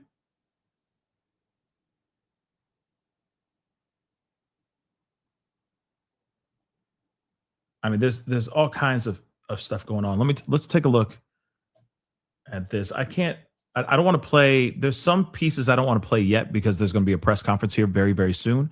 But there is Sentcom did do an update earlier this morning that I want to share with y'all. Let's take a look at that before we get into this press conference with Trump that's supposed to be happening here very shortly. Again, guys, don't forget, hit that like button down below, crush it, hit that reaction button. Okay. If you're watching on other platforms, don't forget to hit that subscribe button. Let's take a look at this. Hi, I'm Admiral Brad Cooper, the commander of U.S. Central Command, here to provide another update on Operation Epic Fury. First, I want to remember and honor our fallen warriors who made the ultimate sacrifice in the KC-135 refueling aircraft incident last week. We hold their memories and their families, their friends and their teammates in our prayers. Their selfless service and dedication hardens our resolve. For 16 days, we've delivered overwhelming firepower deep into Iran. This past Friday, U.S. forces executed a large-scale precision strike on Karg Island, destroying more than 90 Iranian military targets, including storage bunkers for naval mines and missiles and other military infrastructure.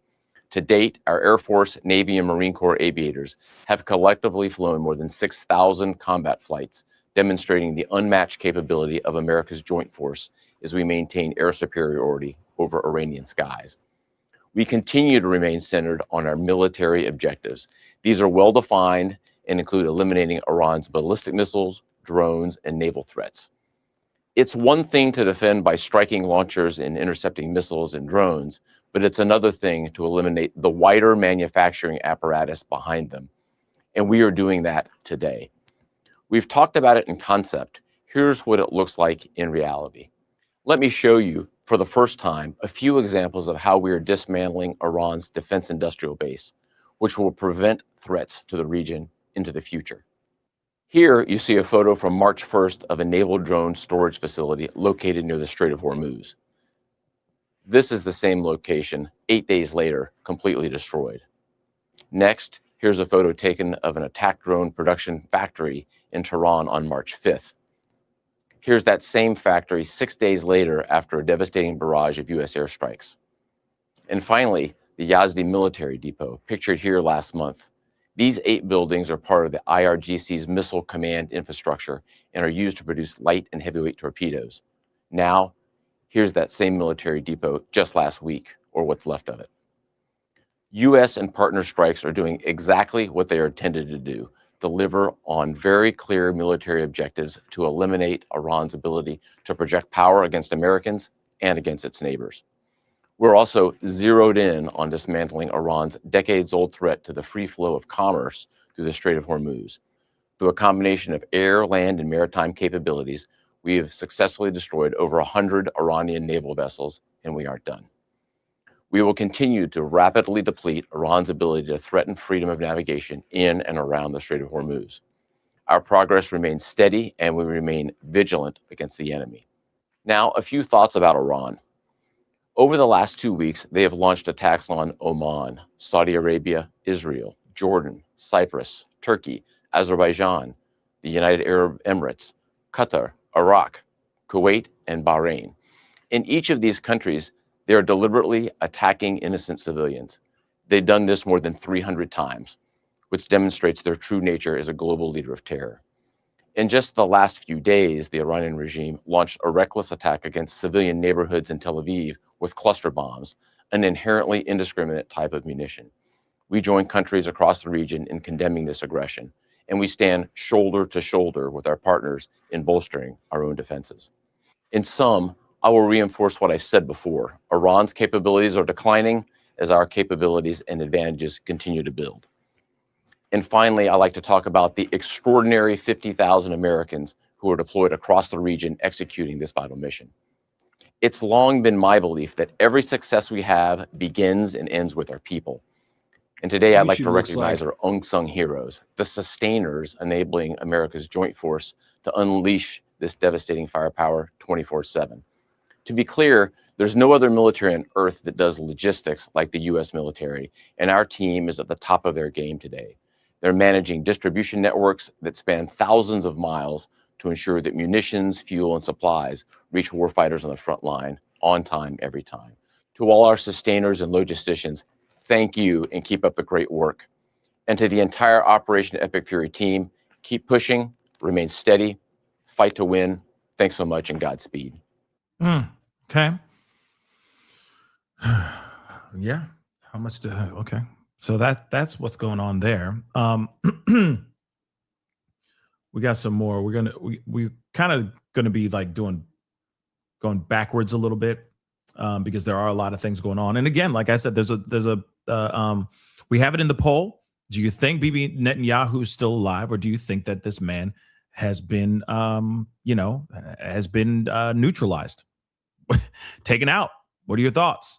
I'm quite curious about what you guys think about all of this. 1 second, just kind of cleaning up a little bit because there's a lot going on as we wait for this press conference to allegedly start. And you know how it is. They never start on time. So we will be waiting and seeing what's going on. Again, like I said, there are so many. Okay, there are some media outlets that are saying that Netanyahu has lost his life. And then there's other media outlets that are saying that he's alive and well. And that's the problem. We don't know what's true and what's not. And that's the biggest problem I'm having. I don't know about y'all, but that's a big problem to me. Okay. I guess only time will tell to see if he's actually alive or not. Oh, that's hilarious. Thanks so much for sharing this with me. But take a look at this. This is another one. So Iran's new supreme leader is seen alive visiting the same cafe as Netanyahu, proving he has 5 fingers. What in the hell? See what I mean? This is diabolical. I can't play the music because I don't know if I'll get, hit with a copyright thing or something like that. But look at that.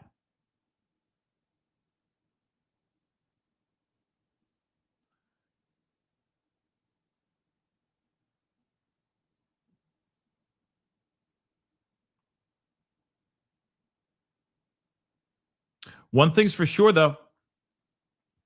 One thing's for sure. Damn, we are screwed with this AI. Damn, we are screwed with this AI. But one thing you can see, I need you guys to stare at the cup of coffee. I'm going to play this again. Stare at the cup of coffee.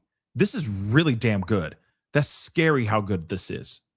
You really look at that. That is insane. It's hilarious, but it's also terrifying. It's terrifying. Look at this. Stare at that cup of coffee.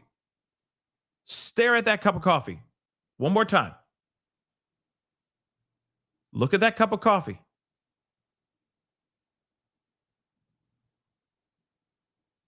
He's moving his hands. He keeps talking, but notice that cup of coffee does not move around. Meaning like the water, the liquid, the coffee itself isn't like slushing around. It doesn't move at all. It's stuck. Other than that, that is incredible. That is absolutely incredible.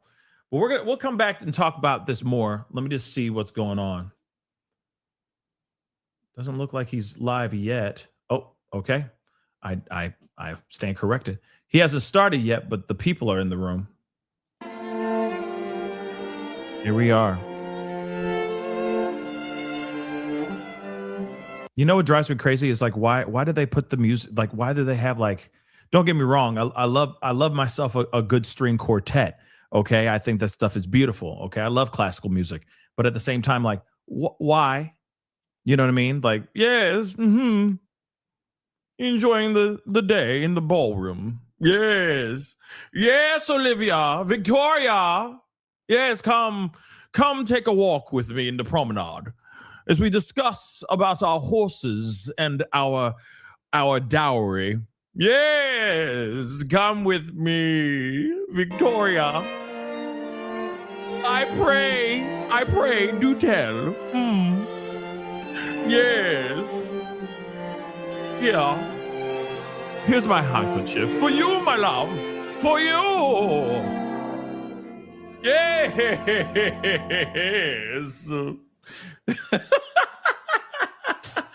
I'm done. He hasn't come up yet.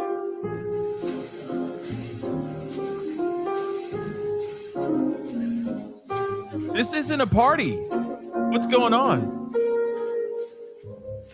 Did someone get married?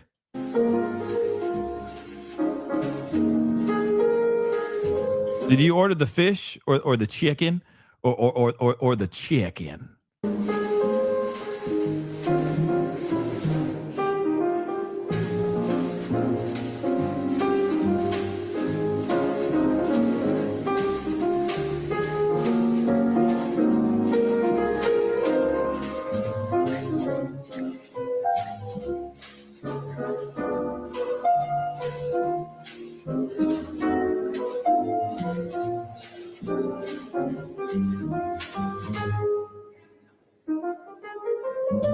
I don't know what this press conference is about.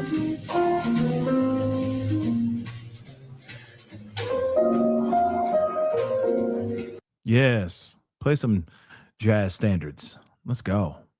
I don't get this. I don't know why there's music. Yeah, and a banana. Yeah. Please hold.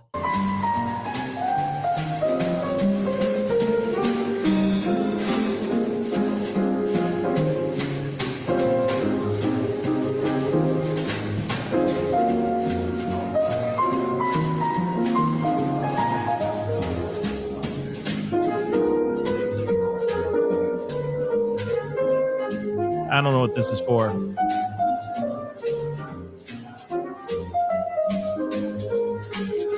Pickle them ivories.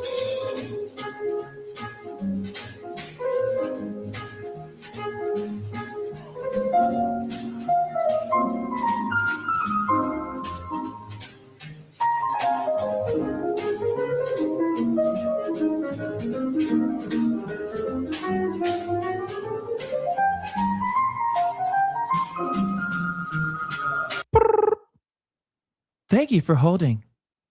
For English, press 1. Para el español, marque 2.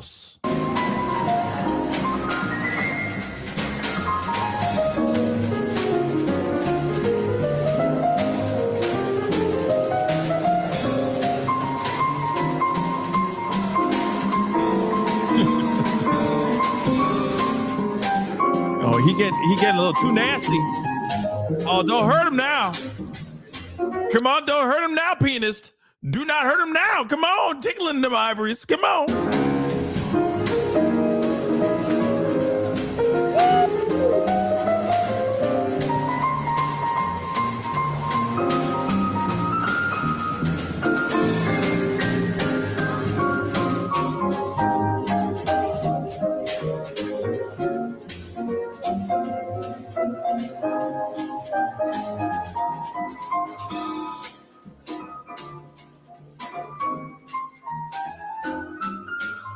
Okay. We can't just sit here and watch this.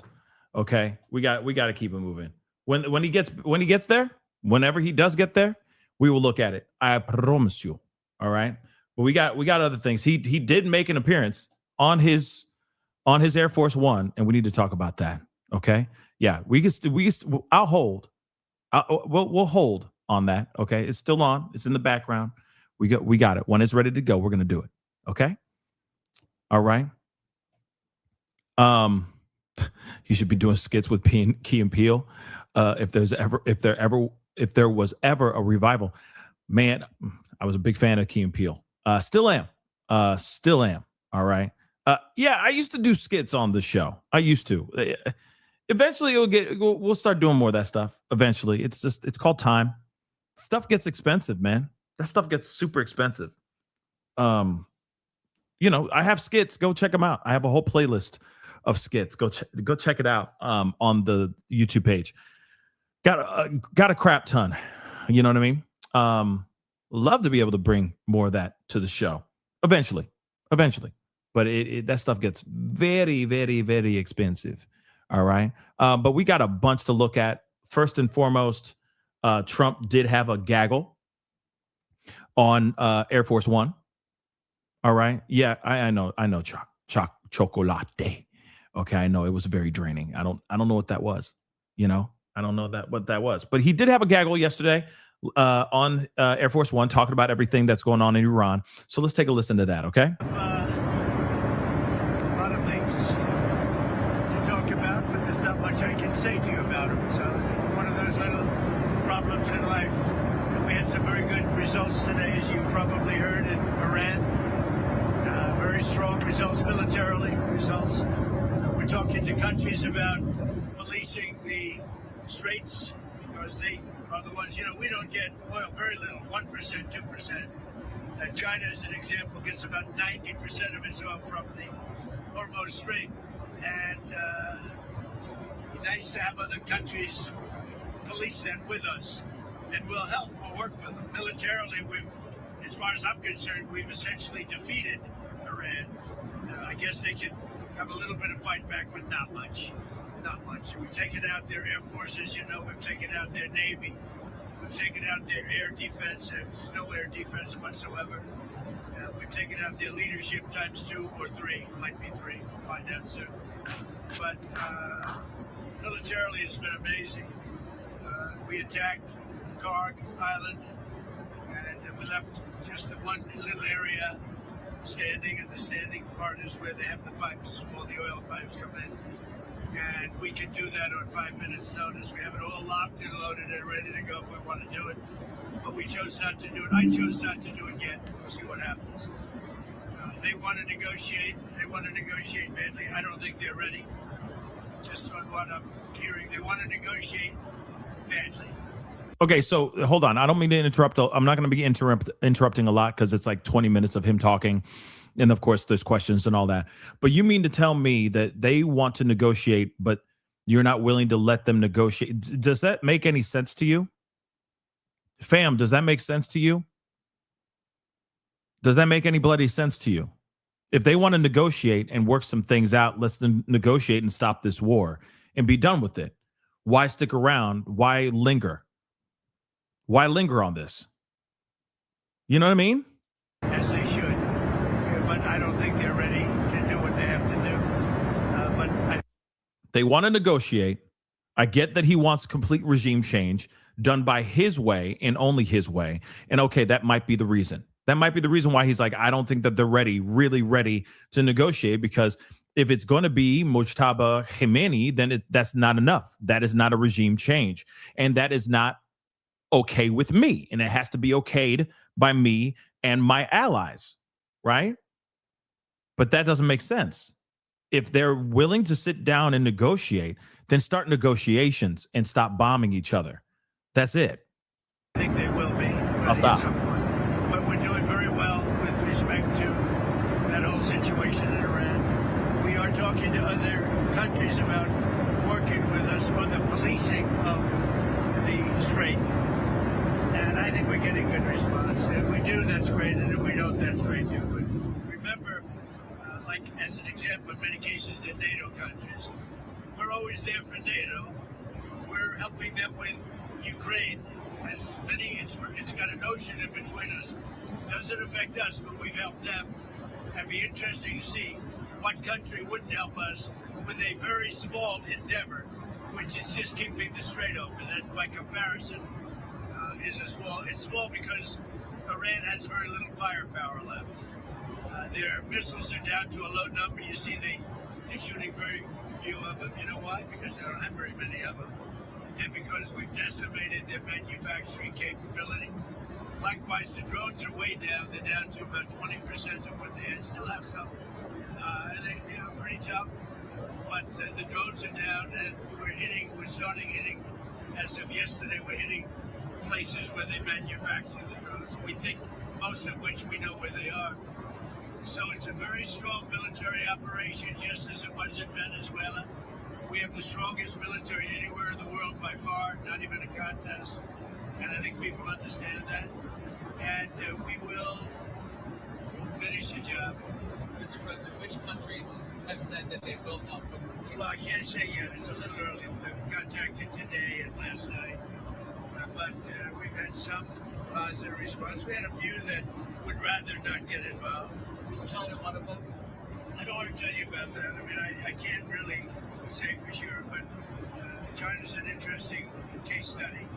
They get most of their oil, as you know, by far. They get a lot, about 90% from the Strait.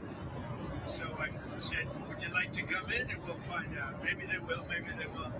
You know, there's some other deeper reasons why they may not. They should come in my opinion. It never made sense for years. If you go back and look at what I've said years ago, I said, why are we maintaining the Hormuz Strait when it's really there for China and many other countries? Why aren't they doing it? And that's because we had weak leadership, to be honest with you. But I'm bringing it up now. Okay. I think even long term, I think it's something that other countries should help us with. How many other countries, Mr. President? And again, remember this, about 7. We talked about 7. Just remember that it's something that we don't need, and these countries do need. And yet for years, it's like, for years we've been maintaining it, doing a great job. And now that the war is, now that they've been diminished in terms of military, their military has been greatly diminished. I think it's a good thing for other countries to come in. Now, it would have been nice, as I said to the Prime Minister of the UK, who sort of was reluctant to put his 2 aircraft carriers into harm's way. That would be 2 weeks ago. And as soon as we demolished, essentially, pretty much demolished them, not over yet, but pretty much we're in great shape. Let's put it that way. Okay, can I just say this? Yeah, I was reacting to that same thing, Tiffany. That's why I paused it. I'm like, I'm going to let him finish. And then he kind of kept going. You know how he is. All right. Yeah, the sound is terrible. It is what it is, guys. I'm sorry. It's a plane. You know, this is as good as it gets. I can't do any crazy, you know, technological witchcraft to make it sound better. It is what it is. But here's the thing. Okay.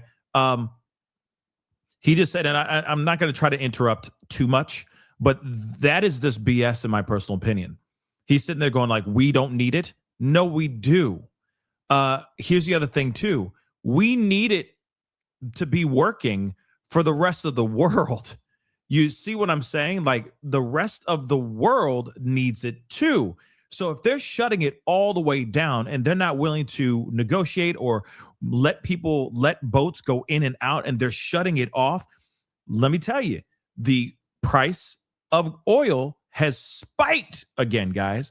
It has gone up. It is completely obliterated. It is absolutely destroyed right now. Okay? So as much as he's sitting here saying like, we don't need the Strait, yes, we do. We really do. And if not for us, for the rest of the other world, for the rest of the world, I'm sorry, for the rest of these other countries that you literally rely on the Strait of Hormuz to be able to get their stuff in and out. So again, regardless if we use the Strait of Hormuz, last thing he wants is every other country looking at him or America like we are the bad guys, that we done screwed things up, screwed up the world's economy. That's something that he does not want to have. So sure, he's sitting there going, we don't need it. But then if we don't need it, why would you sit there and say we're going to take over the Strait of Hormuz? Why would you say that in the first place if we don't really need it? See what I'm saying? Why poke a sleeping bear that doesn't even need to be woken up? We haven't even thought about that bear. The bear's been sitting over there chilling fine. Now you poked a sleeping bear.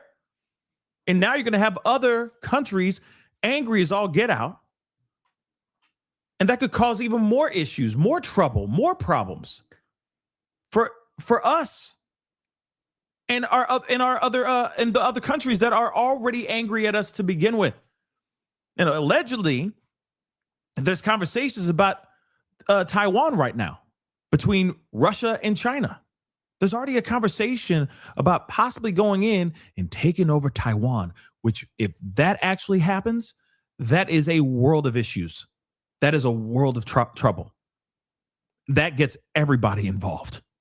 So you'd have a war going on in the Middle East, which is clearly a war, and then potentially some crap going on with China, Russia, and Taiwan happening possibly at the same damn time. At the same damn time. We don't want that.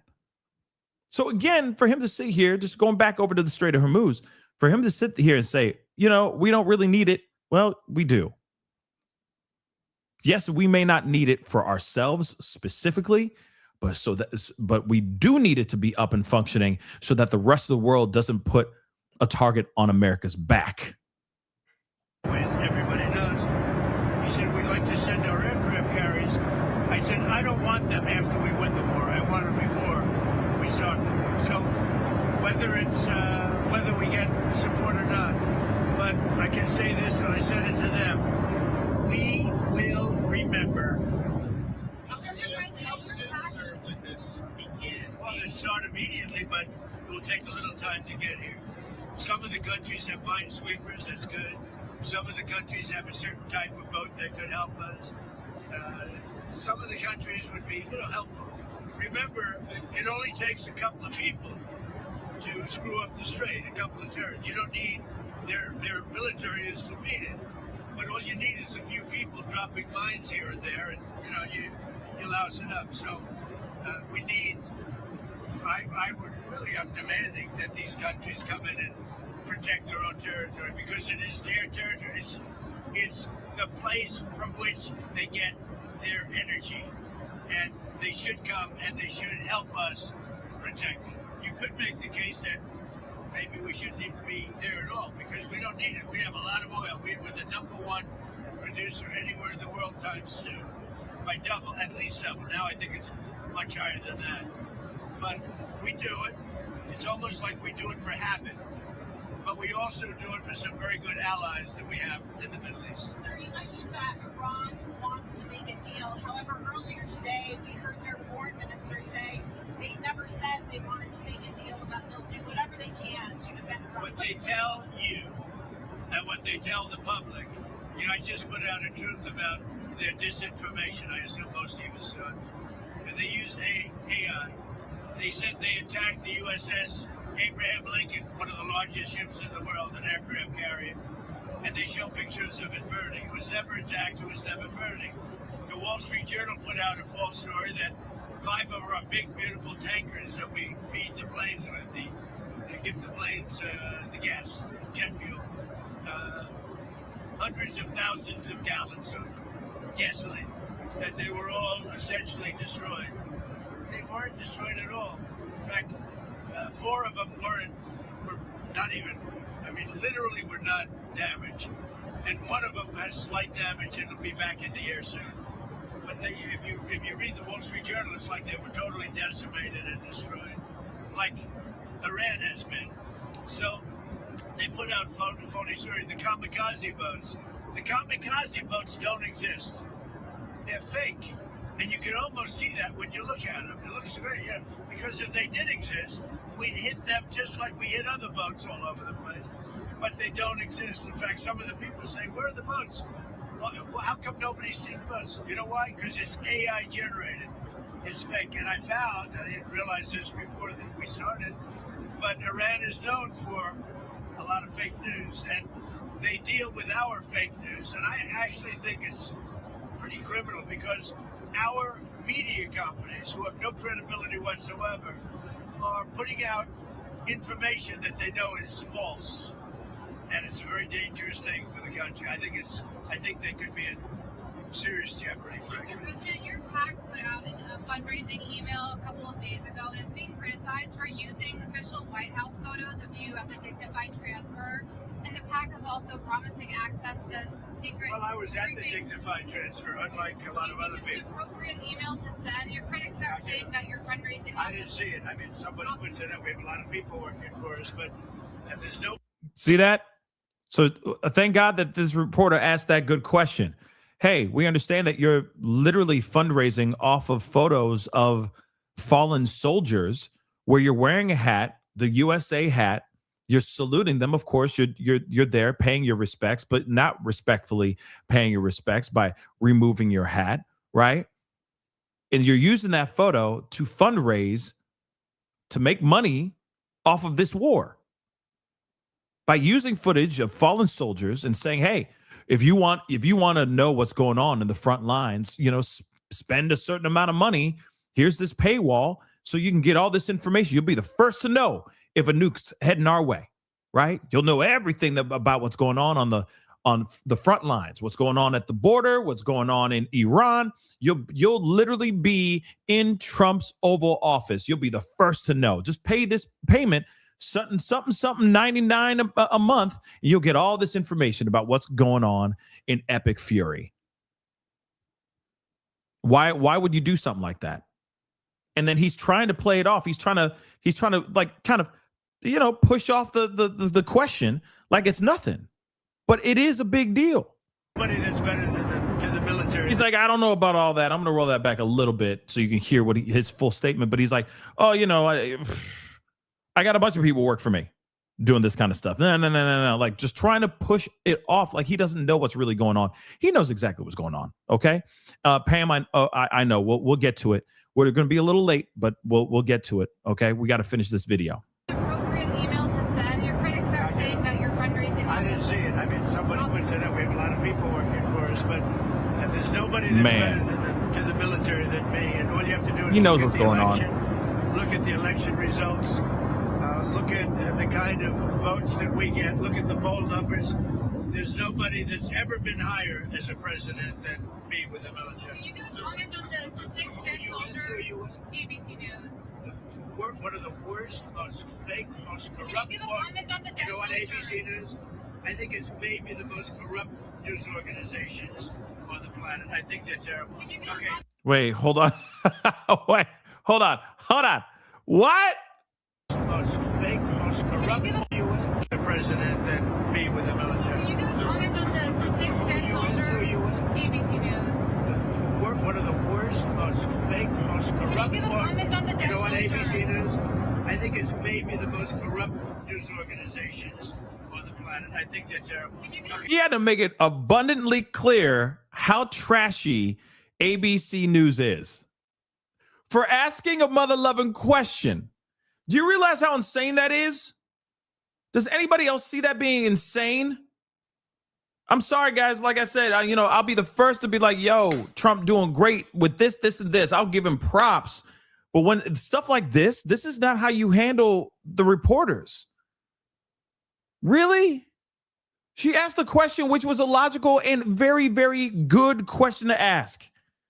And because he sat there taken aback maybe and staggering on his own feet to try to not sound like he's literally grifting this war for his own financial gain, he instantly says, you're fake news, you're terrible. You're a terrible media. You're a terrible news source. All because it was a question that was asked? So what media outlet does he actually like? Because they all pretty much ask him all hard-hitting questions. I mean, if you put OAN and Newsmax to the side, okay, like they all do this. They all do the same thing. Oh, look at you. Look at what you're doing. Which one you work for? Yeah, I heard about your media company. Y'all are trash. Next question, please. It's like, what? This is where we're at? Asking logical questions? Trying to understand what's really going on here, whether that is real or not. And he literally said it is real. He literally said that, but he's like, oh, well, I don't really know. Well, I got plenty of people who work for me. I don't know exactly what everybody's doing. Wait, you don't know exactly what everybody's doing? Well, they're using your likeness in your face, and they're putting the presidential seal, okay, on top of something that's being sent out to the MAGA base for financial for financial gain. You know exactly what's going on. Quit. Stop the cap, son. Stop the cap. You know exactly what's going on, homie. And now, because somebody asked a very logical question, that media outlet is trash now. So stupid. I don't want any more from ABC. Wow. You're much better. Thank you, sir.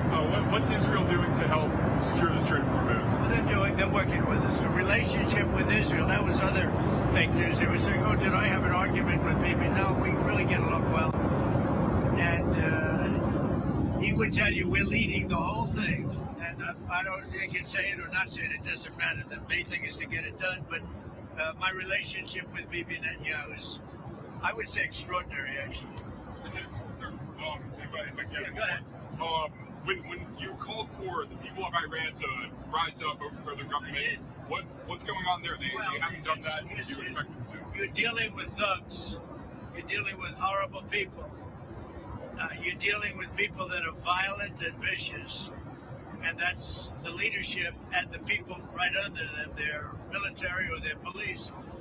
And they've notified everybody, and they put out statements that if you protest, you're going to be shot and killed.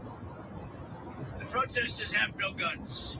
And I know you're a brave person, but I don't think you'd be protesting. And so I think it's very hard for them to protest. I fully understand it. They said, if you protest, you will be killed.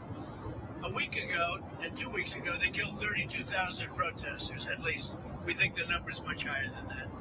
They shot and killed 32,000 protesters who were greatly enthusiastic and want to see a change because they've destroyed the country. The people that are running have destroyed the country. But think of it, they shot and killed much more than 32,000 people. Now they put out a notice 2 days ago that we're going to shoot and kill any protester. And they don't have guns, meaning the protesters, they have no guns. So I can fully understand why they're not doing it. Oh, one other thing that was AI generated, they showed about 250,000 people in a square saying how much they love Khamenei. Totally AI generated. It never took place. The media knew it didn't take place, but they built it up like they have great support. They don't have support. And that whole rally that they had 4 days ago, that they said was fake. It was AI generated. AI can be very dangerous. We have to be very careful with it. But the rally, because I was actually surprised to see, because I know how much the people hate this leadership. This leadership has destroyed the country. Okay. We're going to have to come back to this because the press conference is actually happening. So we're going to take a look at that here because he finally showed up. So let's take a look at what's going on here.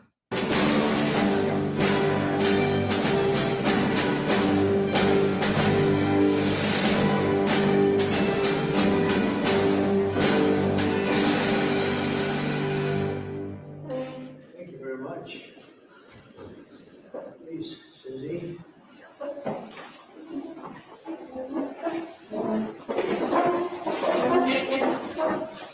No place like the White House. Do we agree? Right, Mr. Kraft? No place like the White House. Thank you very much for being here. Appreciate it. And we'll maybe discuss a couple of general topics. This is a board meeting for the Trump Kennedy Center, but we'll go into a couple of other things that we have the media present. It's always present, unfortunately, constantly. And I'll say a few words about what's happening in the Middle East. And if you have a couple of questions, we'll do that, and then we'll get on with our board meeting. Okay. So thank you very much for being here. We have a wonderful group of very, very smart, talented patriots at this table. Our powerful military campaign to end the threats posed by the Iranian regime continued in full force over the past few days. They have been literally obliterated. The Air Force is gone. The Navy is gone. Many, many ships have been sunk. They're warfighting ships, but I guess they didn't know how to use them. and anti-aircraft is decimated, their radar is gone, and their leaders are gone. Other than that, they're doing quite well. They've been a terror for 47 years, and now I guess the world, through the United States, with the help of Israel, is doing what should have been done many years ago.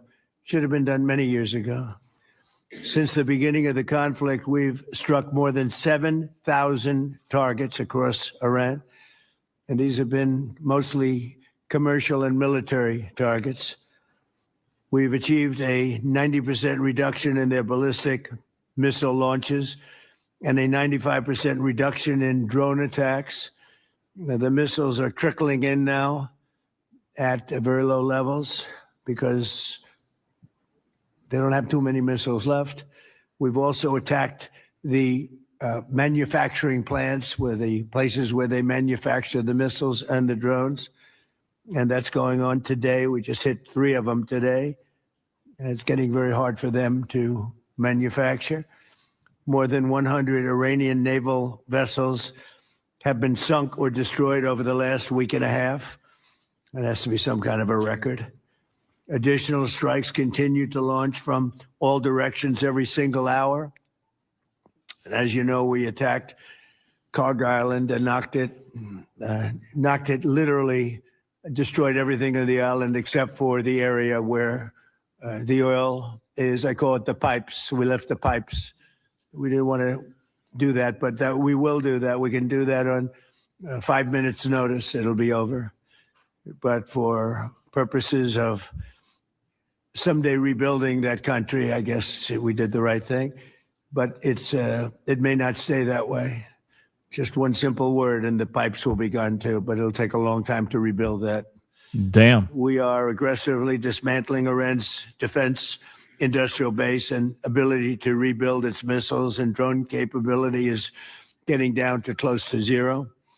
And we're hammering their capacity to threaten commercial shipping in the Strait of Hormuz, with more than 30 mine-laying ships destroyed. We hit, to the best of our knowledge, all of their mine-laying ships. Now they can put them on other types of ships, I guess, and drop them in. But we don't know that any have even been dropped in. We're not sure that any have been.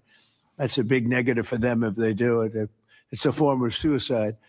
But we don't know that they have dropped any in. But we've hit all 30 of their ships and destroyed them. They're all at the bottom of the sea. We strongly encourage other nations whose economies depend on the Strait far more than ours. You know, we get less than 1% of our oil from the Strait, and some countries get much more. Japan gets 95%. China gets 90%. Many of the Europeans get quite a bit. South Korea gets 35%. So we want them to come and help us with the Strait. We have it in very good shape. The countries, I said, we've already taken care of Iran, but now because of the fact that literally a single terrorist can put something in the water or shoot something or shoot a missile, a small missile, and it's fairly close range because it is a tight area, and which is one of the reasons they've always used that as a weapon.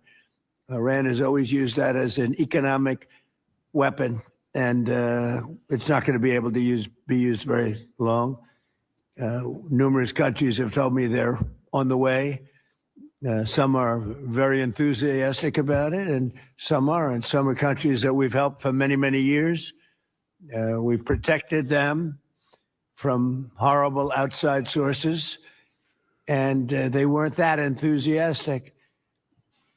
And the level of enthusiasm matters to me. We have some countries where we have 45,000 soldiers, great soldiers, protecting them from harm's way. And we have done a great job. And when we want to know, do you have any minesweepers? Well, would rather not get involved, sir. I said, for 40 years we're protecting you, and you don't want to get involved in something that is very minor. Very few shots going to be taken because they don't have many shots left. But they said, would rather not get involved. I just want the fake news media and everybody else to remember that was said, because I've been a big critic of all of the protecting of countries, because I know that we'll protect them. And if we ever needed help, they won't be there for us. I've just known that for a long period of time, just like I knew about the Strait, that it would be a weapon, which I predicted a long time ago, predicted all of this stuff. You guys were very generous in that. I predicted all of it. I predicted Osama bin Laden would knock out the World Trade Center. I made that prediction a year before he did it. I said, you better get him. He's a bad guy. I watched him be interviewed one time, and I said, that's a bad guy. You better get him. 1 year before, exactly. I wrote it in a book. You can even check. About a year before the World Trade Center then came down, President Clinton actually had a shot at him, and he didn't take it. Unfortunately, I'm not blaming him for that, but he didn't take it. And he ended up knocking down the World Trade Center, but I predicted that too. I predicted a lot of things. We strongly encourage other nations whose economies depend on the Strait for blood. I mean, these people literally need it. 95% of their energy or their oil comes out of the Strait, and they should be in here very happily helping us. And it's incredible. We have such we're number one in oil by double now. We drill, baby, drill. We're double any other nation, and it's going to be soon triple any other nation. And that doesn't include Venezuela, who's been great. By the way, the relationship with Venezuela has been fantastic. Literally millions of barrels of oil are being taken out, and it's been a great help, and it's been to their great benefit. The president has done a really good job. We get along with him really well, but we've taken out millions of barrels of oil and brought to Houston and other places to the refineries. We have refineries set up specifically for that. And it's been a great relationship, and more and more is happening. It's a tremendous oil source, and we're stepping it up very rapidly. The big companies are going in, and they will actually numbers in a pretty short period of time, numbers that they've never been able to do. We'll be doing. There's a lot of oil under that land. We strongly encourage the other nations to get involved with us and get involved quickly and with great enthusiasm. I have that from a number of them, and I'd like to say their names, but frankly, I don't know if they would want me to or not, because maybe they don't want to be targeted. But I say, wouldn't matter if you're targeted or not, because this is a paper tiger that we're dealing with now. It wasn't a paper tiger 2 weeks ago. It's a paper tiger now. So now we're going to get down to the reason. We'll take a couple of questions in a moment, but we're going to get down to the reason we're here today. Actually, this was set up a long time ago. It's the Trump Kennedy Center. Over the past year, we've made incredible strides to restore the true purpose and prestige of this revered institution. Together, we're going to ensure it remains the finest performing arts facility of its kind anywhere in the world. And I don't know that it ever really reached that stage, but it will over a period of time. We're rebuilding it. It's in very, very bad condition. It's been lit. And it's been somewhat of a disaster, to be honest with you. It's been. I'll explain what a paper tiger is in a little bit. To hell. That's what they've done. Hold tight. They did a poor job. They spent money in the wrong places. They built some theaters underneath that nobody uses, little ones, tiny theaters that cost like $300 million. And the money was spent incorrectly, wrong. We're dealing with some networks on the possibility of renting those little theaters. Nobody's going to use them. They want the big halls. The halls are going to be incredible. They're in bad shape, but when they're completed, the bones are potentially something that could be unbelievable. So I want to, before we begin, I want to thank Rick Grinnell. He's been a friend of mine for a long time. He's been unbelievable. He was the ambassador, as you know, to Germany. There was no happier woman in the world than Angela Merkel. Angela. She called me, thank you, sir, thank you.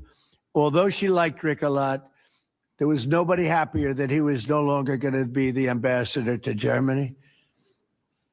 He was difficult for them. He was not your typical ambassador. He was the opposite. He would do what was best for the United States, not for Germany. And I want to tell you, he did a great job. So good that I put him in charge of a thing called intelligence. And something he didn't really want to do, but he did it, and he did it incredibly well. There were a lot of leakers. He found out the leakers. And when he didn't find out who the leaker was in a certain area, he fired everybody. And he went into one room where there was leaks coming out. These are long-term problems that these various places have had.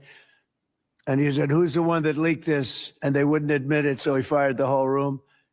And he did a good job. I'll tell you, he was very good. And during this transition period, I asked Rick if he would run it, because we wanted to see. And if you remember when we first took it over, I didn't do it with enthusiasm. I did it because somebody had to do it, had to turn it around, because it was failing. It would have closed, and physically it would have almost fallen down. It was in very bad shape. The steel columns outside, as an example, were meant to be covered.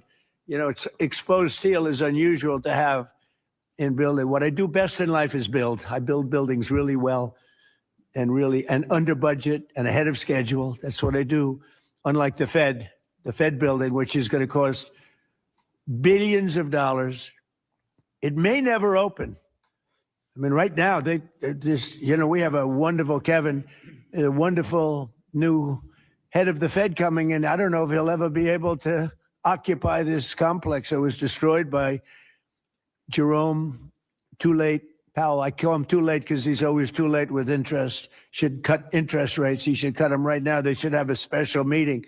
What's a better time to cut interest rates than now? A third grade student would know that.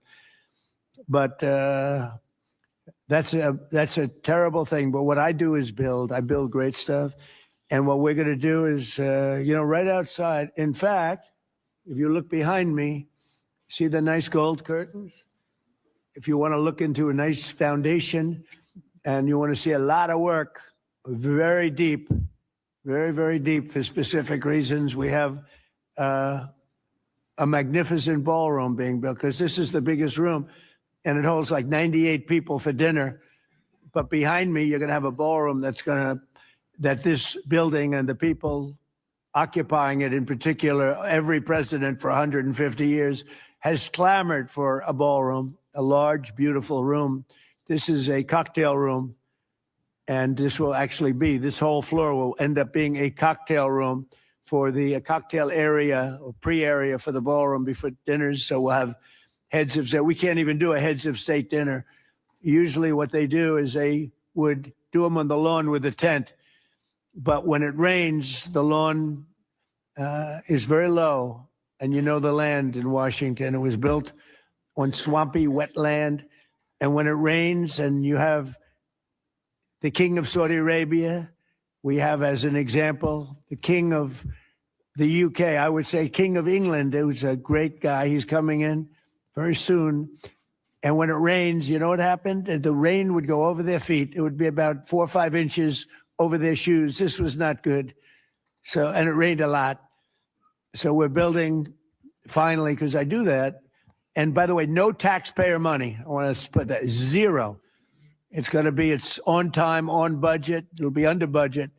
We're having it under budget, other than we've upgraded it in terms of the marbles we're using. We're using onyx and stones that are incredible. But it'll be something really spectacular. I'm looking at Mr. Steve Wynn, who's over there. He built a spectacular building, and he knows Trump builds a spectacular building. I build better buildings than him. I don't care what he said. But Steve is over here, and he really, with his incredible wife, Andrea. And thank you both for being here. Andrea is on the board, and Steve is so in love with his wife, he asked whether or not he could come. And I can say the same thing for the great Bob Kraft. He's got a wife that's so wonderful. He said, do you think I could come? She didn't have to accept that, She could have said no. But Bob said, I would like to come. So Bob, we will not let you vote, although his vote would be a good vote. He will vote for the proper thing, but it's good to have you both here. These are two great couples that know a lot about the things I'm talking about, like fixing, whether it's building a stadium or building a building. They know how to do it. So thank you, Steve, very much. But we've made incredible strides over the past year. If you remember, I said I want to run it for a year just to see, because the place is falling down. It's horrible. Air conditioning, heating is going to be ripped out in its entirety, and it needs new. It's old. It's how many years is it, Rick? What's the total? 50, almost, over 50. And we have 50-year-old air conditioning, more than that actually, and it's in bad shape. Everything's in bad shape. It's got to be redone. So I said, let's run it for a year just to see how it works. It's better than, you can't just go into something and try and figure it out. And we figured it out over the year. And you have to close it, putting new marbles in, beautiful, beautiful marbles. When you do marbles, you can't have people walking over the marble every night as it's drying and setting and going to a play. So we thought the best way, what I know best in the world is construction. The best way to do it is close it, do it properly, and reopen it, have a grand reopening. And when it's finished, it's going to be far better than it was when it was originally built. When it was originally built, it was good. It has one thing that's very good. It has great sound. I think there's a lot of luck in sound. You have some of the big opera houses. I don't want to get involved with saying which one, but in New York, as an example, where the acoustics were never good, and they've ripped it apart 4 times and rebuilt it, and it was never good. The good thing about the Kennedy Center, the acoustics are good, and they'll only be enhanced based on what we're doing. A lot of it has to do with the stones and the stones you use, the marbles you use, et cetera. Over the past year, we've made incredible strides to restore the true purpose and prestige that this building will soon gain, I think, at a higher level than it had before. Together, we're going to ensure it remains the finest and will become the finest performing arts facility anywhere in the world. It's got the location, and it will have the building. It's got good bones. It's got good structure. Again, they wanted to originally cover the exposed steel. It was painted a cheap gold, and we turned it into a very expensively painted white, very heavy coat of very powerful white paint meant for steel, exposed steel. A very different kind of paint, but it's almost like putting a stone over the top of it. And the color is white, shiny white, and it looks, a lot of people have commented, it looks so much better. Before they had the steel painted gold, and the gold was very cheap. There's actually never been a paint that's made that will look like gold. Steve will tell you that. You either gold leaf it or use real gold bullion, or you use a different color, Steve. Nobody's ever been able to make a gold paint that looks real. Little minor thing for the media. I'm sure you're thrilled with hearing that. But there's never been a paint. I said, someday I'm going to discover a paint where you don't have to actually use gold leaf. Gold leaf is a very, very big and expensive process, but it's a beautiful thing, but not when you use paint. So we got rid of the gold columns, which look. Okay, I'm gonna try to skip ahead of this. Okay, this is ridiculous. Okay, let me see if we're getting into some questions here. Hold on. 2, I don't like to say 1 because it varies, but between 1, 2, and 3, and I think you're the only man that's ever lived that's able to be very happy about it. In fact, when we get up to 3, every once in a while we get up to 3. Actually, for a period of time, we had it up to 4, and then we had a death, and death is very bad when you're the speaker and you have a majority of 2 or 3. But we had a death, and then we had another death, and we had some things, and it's, but we're looking very strong. Okay. We had one man who was very ill. It looked like he wasn't going to make it. I don't know. I won't mention his name. Should I? Hey, Do other people know his name? Do you want to mention it? He'll be proud. Are we going to get to the? Go ahead. Tell him the story. Okay. Well, thank you, Mr. President.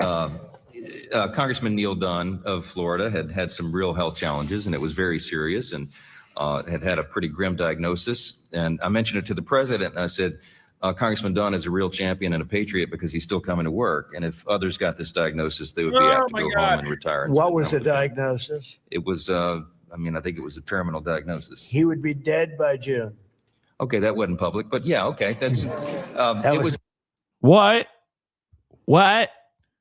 What's going on? What's going on? Come on, guys. What's going on? Okay, I'm going to try to skip ahead. I mean, that's crazy. He's like, oh, we had a death and then another death. And it's like, he's like, it doesn't matter. What the hell? I'm not laughing at the death. I'm laughing at how he's like, he just kind of like scoffed off death. What is going on? Can we get to the questions? Where are the questions at, man? Damn, we talking about flecks of gold leaves and whatever the hell's going on, man? What the hell? Oh, ailment. The faster, the better. That's the only thing I know about it. The faster, the better. She's going to do it immediately. So she just started, actually. And she's going to be in great shape. The prognosis there is excellent, beyond excellent. So before we took over, just a year ago, the legendary, this wonderful play. Hamburger. And he became the largest owner of Disney, right? We're some of the news media loves the. Okay, this is live right now. He is still talking, guys. I can't even skip ahead. I can't skip ahead. This is as far as it's as far as I can go. We're already pulled all the way over. This is as far as we can go. We're pulled all the way over. This is live, guys. Yeah, but we got rid of it. Maybe you're right.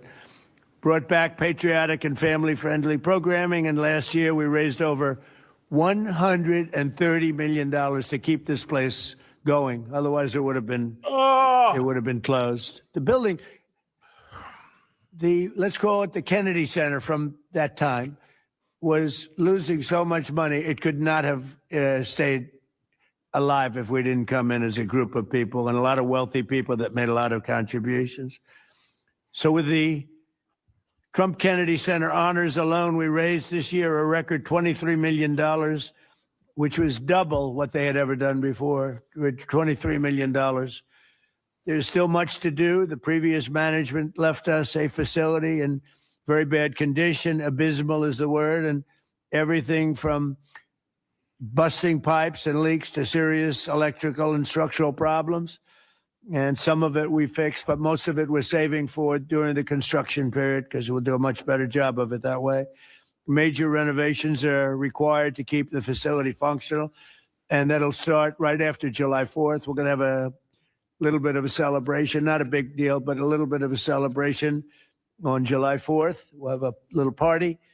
And then after that, we close or we start construction. We're fully financed. As I announced in February, after a one-year review based on input from highly respected experts and subject to board approval today, we determined it's a little late for the board because we've already announced it, but these are minor details, but I think everybody agrees.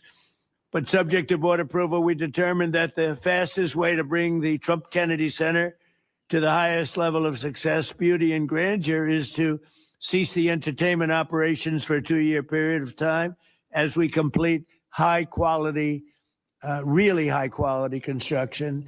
And we've already purchased seating as an example. We've already purchased a lot of the marbles and some of the things that are hard to get. Getting quality marble is very hard. Takes a long time. It comes from areas where it takes a long time to mine. And we're getting some of the best things you can. The marble is going to be incredible.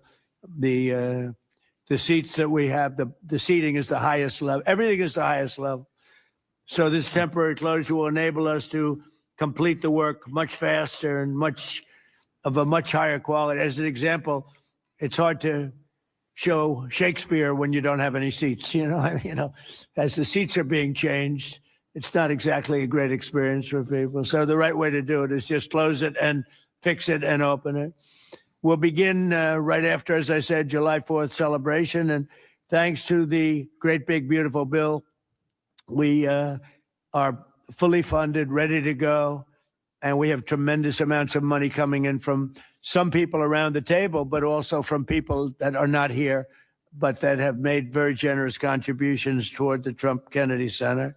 People that have never given to it before and would never have given it except I asked them to give. So, Rick, I thank you very much for the job that you've done, and I'm delighted that you really are. You did a great job. It was a little rough with a couple of the people, but that's okay. They've survived. Some of the artists, a lot of they took a pounding from Rick. It's almost like this guy right over here, Anthony. He knows what it is to pound people, right, Ike? Anthony knows. Anthony's another great. You're not on the board either, Anthony. You're here with your wife. Oh, what's going on here? The most successful people, they're all here with their wives. I'm looking around. Wow, that's impressive. Anthony's another one. He started off with one truck. He had one truck 45 years ago. He ended up with 4,000 trucks, and he sold his company for billions of dollars. And you're here, Anthony? He's a member of one of my clubs, and all he has is cash. He said, I have a big problem, sir. What? I don't know how to invest my cash. Most people have a problem. They don't have any cash, right? Anyway, thank you, Anthony. You're the greatest. So all of these people have done so much, and they've done so much to help. And Matt, I just really, I'm here to a certain extent to wish you good luck with everything and to introduce you to the board. Many of the board know because Matt's been running a lot of the initial construction and planning, and going to be assuming the role of chief operating officer and executive director, where he'll lead a construction crew for the next, a big crew, by the way, because it needs a lot of work, for the next 2 years in preparation for the grand reopening. And I think it's going to be something that's going to be very, very special. We're doing a lot of special things. We have a lot of things happening. We have at the front of the White House on June 14th, you probably read, UFC is going to be here. Dana White, the great Dana White, he's building literally a stadium, a 5,000 seat arena right outside the front door of the White House. And they're going to have about 100,000 people in the park right across the street, where he's building, I believe, 8 massive screens for people to watch, all free for people to watch. It's June 14th, happens to be my birthday. And that was only by happenstance. It was not planned that way, but it's a Sunday night, which they never did. Sunday night's super prime time. It's going to be broadcast on CBS, which is the Ellison family, 2 great people. And great people. It's a great family. And it's going to be a tremendous event. And we have Roger Penske is going to have IndyCar here. We're going to have a race around the Capitol. That's going to be in August. So we have that. And we have a tremendous number of things. We have the Olympics, we have the World Cup, and we have the 250. And as you know, I was responsible for getting the Olympics. Actually, Bob Kraft helped me. And he helped me with the World Cup, too. You were very good. Who could be better, right? But he helped with the Olympics and the World Cup. But we have the Olympics coming. I was responsible for that, right, Bob? We have the World Cup coming right now, and I was responsible for that. Then we had a rigged election, and because of that, I was always very upset. When I got the Olympics, I said, I won't be president because it was last term if I went by the normal progression. And then I said, well, let's see what happens. And then they rigged the election. And I said, let's do it again. And we won in a landslide. And I came back and I ended up with the Olympics and the World Cup. Somebody said, did you do that on purpose? So I claimed the Olympics and I claimed the World Cup because I did get both. And then I tried to claim 250-year celebration. I said, I got that. They said, no, you didn't. That one you didn't get. They're giving me no credit for that one, Mr. Speaker. I couldn't. So I gave up on that one quickly. That wasn't working. It wasn't working. But I just want to thank everybody. This board has been incredible. And it's really nice. What we're going to do is we could take a few questions from the press. And then after that, we'll have our meeting. Come on. And we have a little lunch for the board. So we'll have a little bit of a lunch. And it's an honor to have you all here. It's so many of you, Jimmy, so many of you are friends. It's a great honor to have you here. And we're going to do a great job with the Trump Kennedy Center. Okay, yes, please. CNN. Thank you, Mr. President. I'm not CNN, I'm Daily Wire, but thank you for the ahead. question. Numerous countries have told me they are on their way. Can you give us a hint what they are, what that entails, how soon they might be there? You mean who are the countries? Yes, sir. I'd rather not say yet, but we'll be announcing Marco Rubio and the various people that are doing that will be announcing. And I have to tell you, we have some that are really enthusiastic. They're coming already. They've already started to get there. It takes a little while to get there. It's like, in some cases, you have to travel an ocean.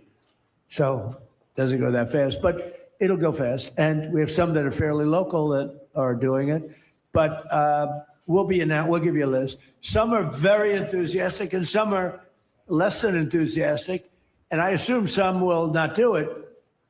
I think we have one or two that will not do it that we've been protecting for about 40 years at, tens of billions of dollars, Mr. Speaker. So I'll be reporting that to you in the House and the Senate. And I'll say, why are we protecting countries that don't protect us? And I've always felt that was a weakness of NATO. We were going to protect them. But I always said, when in need, they won't protect us. Now, this isn't need. Need would be one of the big boys. But I will say that we built the greatest military in the world, and we protect people. And if we need their mine boats, or if we need anything, any piece of apparatus that they may have because of a situation that they have, they should be jumping to help us because we've helped them for years stay out of wars. Yeah, please. Thank you very much, Mr. President. Can you tell us if you have spoken with French President Macron about the coalition to reopen the Strait of Hormuz? Have you been speaking with the French president? What does that mean? Have you been speaking with the French President Macron about the coalition to reopen the Strait of Hormuz? Yeah, I have spoken to him. He's been on a scale of 0 to 10. I'd say he's been an 8. Not perfect, but it's France. Are you we don't expect perfect. Are you confident that France will wow. help with the reopening of Strait of Hormuz? Yeah, I mean, sure. I think he's gonna help. I mean, I'll let you know. I spoke to him yesterday. I don't do a hard sell on them because my attitude is we don't need anybody. We're the strongest nation in the world. We have the strongest military by far in the world. We don't need them. But wow. It's interesting. I'm almost doing it in some cases, not because we need them, but because I want to find out how they react. Because I've been saying for years that if we ever did need them, they won't be there. Not all of them, but they won't be there. I was very surprised with the United Kingdom because the United Kingdom, 2 weeks ago, I said, why don't you send some ships over? And he really didn't want to do it. I said, you don't want to do it. We've been with you. You're our oldest ally. And we spend a lot of money on, NATO and all of these things to protect you. I mean, we're protecting them. We're working with them on Ukraine. Ukraine's thousands of miles away, separated by a vast ocean. We don't have to do that, but we did it. Well, Biden did it. I mean, I have to be honest with you. Biden got taken to the cleaners. But we worked with them in Ukraine. We don't need to work with them in Ukraine. And then they tell us that we have a mine ship around and they don't want to do it. I think it's terrible. No, I was very surprised. I told him, we requested 2 aircraft carriers, which they had, and he didn't really want to do it. And then right after the war essentially ended, meaning they were obliterated, he said, I would like to send the aircraft carriers. I said, I don't need them after the war has ended and won. I need it before the war. So I was very upset not upset, I was not happy with the UK. I think they'll be involved, yeah, maybe. But they should be involved enthusiastically. We've been protecting these countries for years with NATO because NATO is us.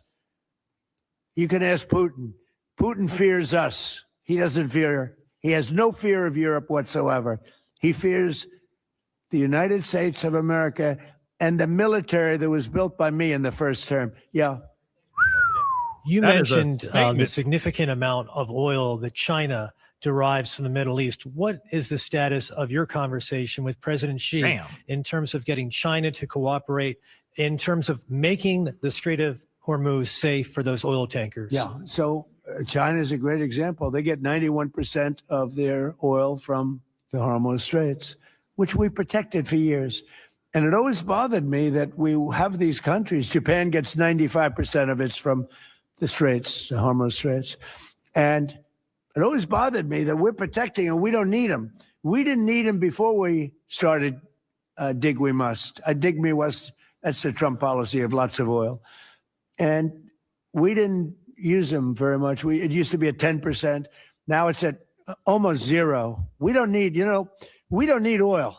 We have all the oil we need for ourselves. It's one of the great assets that we have. We have more than double what anybody else in terms of oil production. We're at more than double any other country. So we don't need it, but we did it. It's almost, you could say we did it out of habit, which is not a good thing to do. But we did it because we have some good allies there. We have some great Middle Eastern countries there, Israel there. So we did it for a lot of reasons. But it always amazed me that we did it. We never asked for reimbursement. And it was really there to serve other countries, not us. And by the way, we have the Sugar King. The same story. Look at that. Alfie von Hool. Alfie, thank you both very much. That's Pepe here. Pepe. Hi, Pepe. How are you? How are you? Is Alfie in the backstage? Is he sitting back there waiting for you? No? You doing all right? Pepe is a great friend of all of ours, I think, in the room. Tremendous. And we appreciate you being here. Great to have you. Thank you. Mr. President, honored. That's great. Both of you. Thank you very much. So go ahead, please. Mr. President, you've said that Iran does want to make a deal. Now, into the third week of this bombing campaign, what would that deal look like? What are the ask that you're making of the government? They want to make of a Iran? deal. They're talking to our people. I don't know if they say that to you. Maybe they do. Maybe they don't. Don't forget, they are a country that for years, I didn't know this until recently, they're a country based on disinformation. And now they're using disinformation plus AI. And that's a terrible situation. That's a terrible situation. They showed all sorts of things happening in the last 2 weeks that never happened. Between their kamikaze boats that don't exist, between blowing up the aircraft carrier, one of the great ships in the world, the Abraham Lincoln, on fire. They showed it on fire. I called the general. I said, General, what's with the Abraham Lincoln? It looks like it's burning down. No, it's not burning down. Not a bullet was ever fired at it, sir. They know better. I said, this is my first glimpse of AI and what they've done with it. They showed buildings in Tel Aviv burning to the ground, high rises burning. They showed buildings in Qatar. They showed buildings in Saudi Arabia burning, and they weren't burning. They weren't hit. It was all AI based. Terrible. It's terrible. And that's their only, I think that's the only thing they do well. They're negotiating. And we always talk. When, somebody said, well, would you talk? Why would you even talk to them? I talk to everybody because sometimes good things come out of it. But I don't know if they're ready yet. They're taking a pounding. I don't know if they're ready yet. And we don't even know their leaders. Look, all of their leaders are dead, as far as we know, but they're all dead. We don't know who we're dealing with. We knocked out the first group. Then the second group met, 88 met to pick the leader because the first group was all dead. And the second group got knocked out. They're all dead. Then a third group met. I would think they're a little nervous about meeting. I don't know if they're nervous. Maybe they're not. Maybe they're crazy. If they're not nervous, then they're crazy. But we met with the next group, but we don't know who their leader is. We have people wanting to negotiate. We have no idea who they are. Yeah, please, Peter. Thanks, President Trump. What are your advisors telling you about the Ayatollah's son, the new supreme leader? What are they telling you about Well, it's not only them, it's you people. I mean, a lot of people are saying that he's badly disfigured. They're saying that he lost his leg. one leg, and he's been hurt very badly. Other people are saying he's dead. Nobody's saying he's 100% healthy, and he hasn't spoken because the Ayatollah would sit and he'd spew hate from a form of a throne, not as nice as a throne. I like the English throne much better, but it was a fancy chair. But he'd spew hate from his chair. But you'd see him a lot, right? This one we haven't seen at all. So that could be for a lot of different reasons. We don't know, Peter, if he's dead or not. Now that you've announced, I will say this: nobody's seen him, which is unusual. something else. Now that you've announced that the U.S. has destroyed all of Iran's mine-laying ships, why can't the U.S. just immediately reopen the Strait of Hormuz? Well, we could, but it takes two to tango. We have to get people to take their $1 billion ship and drive it up. If when Pepe has his big sugar ships coming around and they cost $1 billion, and we say, I think it's okay now, Pepe, take your ship, drive it through the Strait of Hormuz. He may say, let me wait a little while, because it takes ship owners, and these ships are very expensive. They can cost up to $2 billion. So they don't want to take a chance that, gee, I think you'll be okay. They got to know it. So they don't have to set, we don't know if they even set any mines. But the thought that they may have is enough to keep people from saying, we don't need it. Now, we are pounding that area, that coast, as you know, left side. We're pounding it, like really pounding it hard. And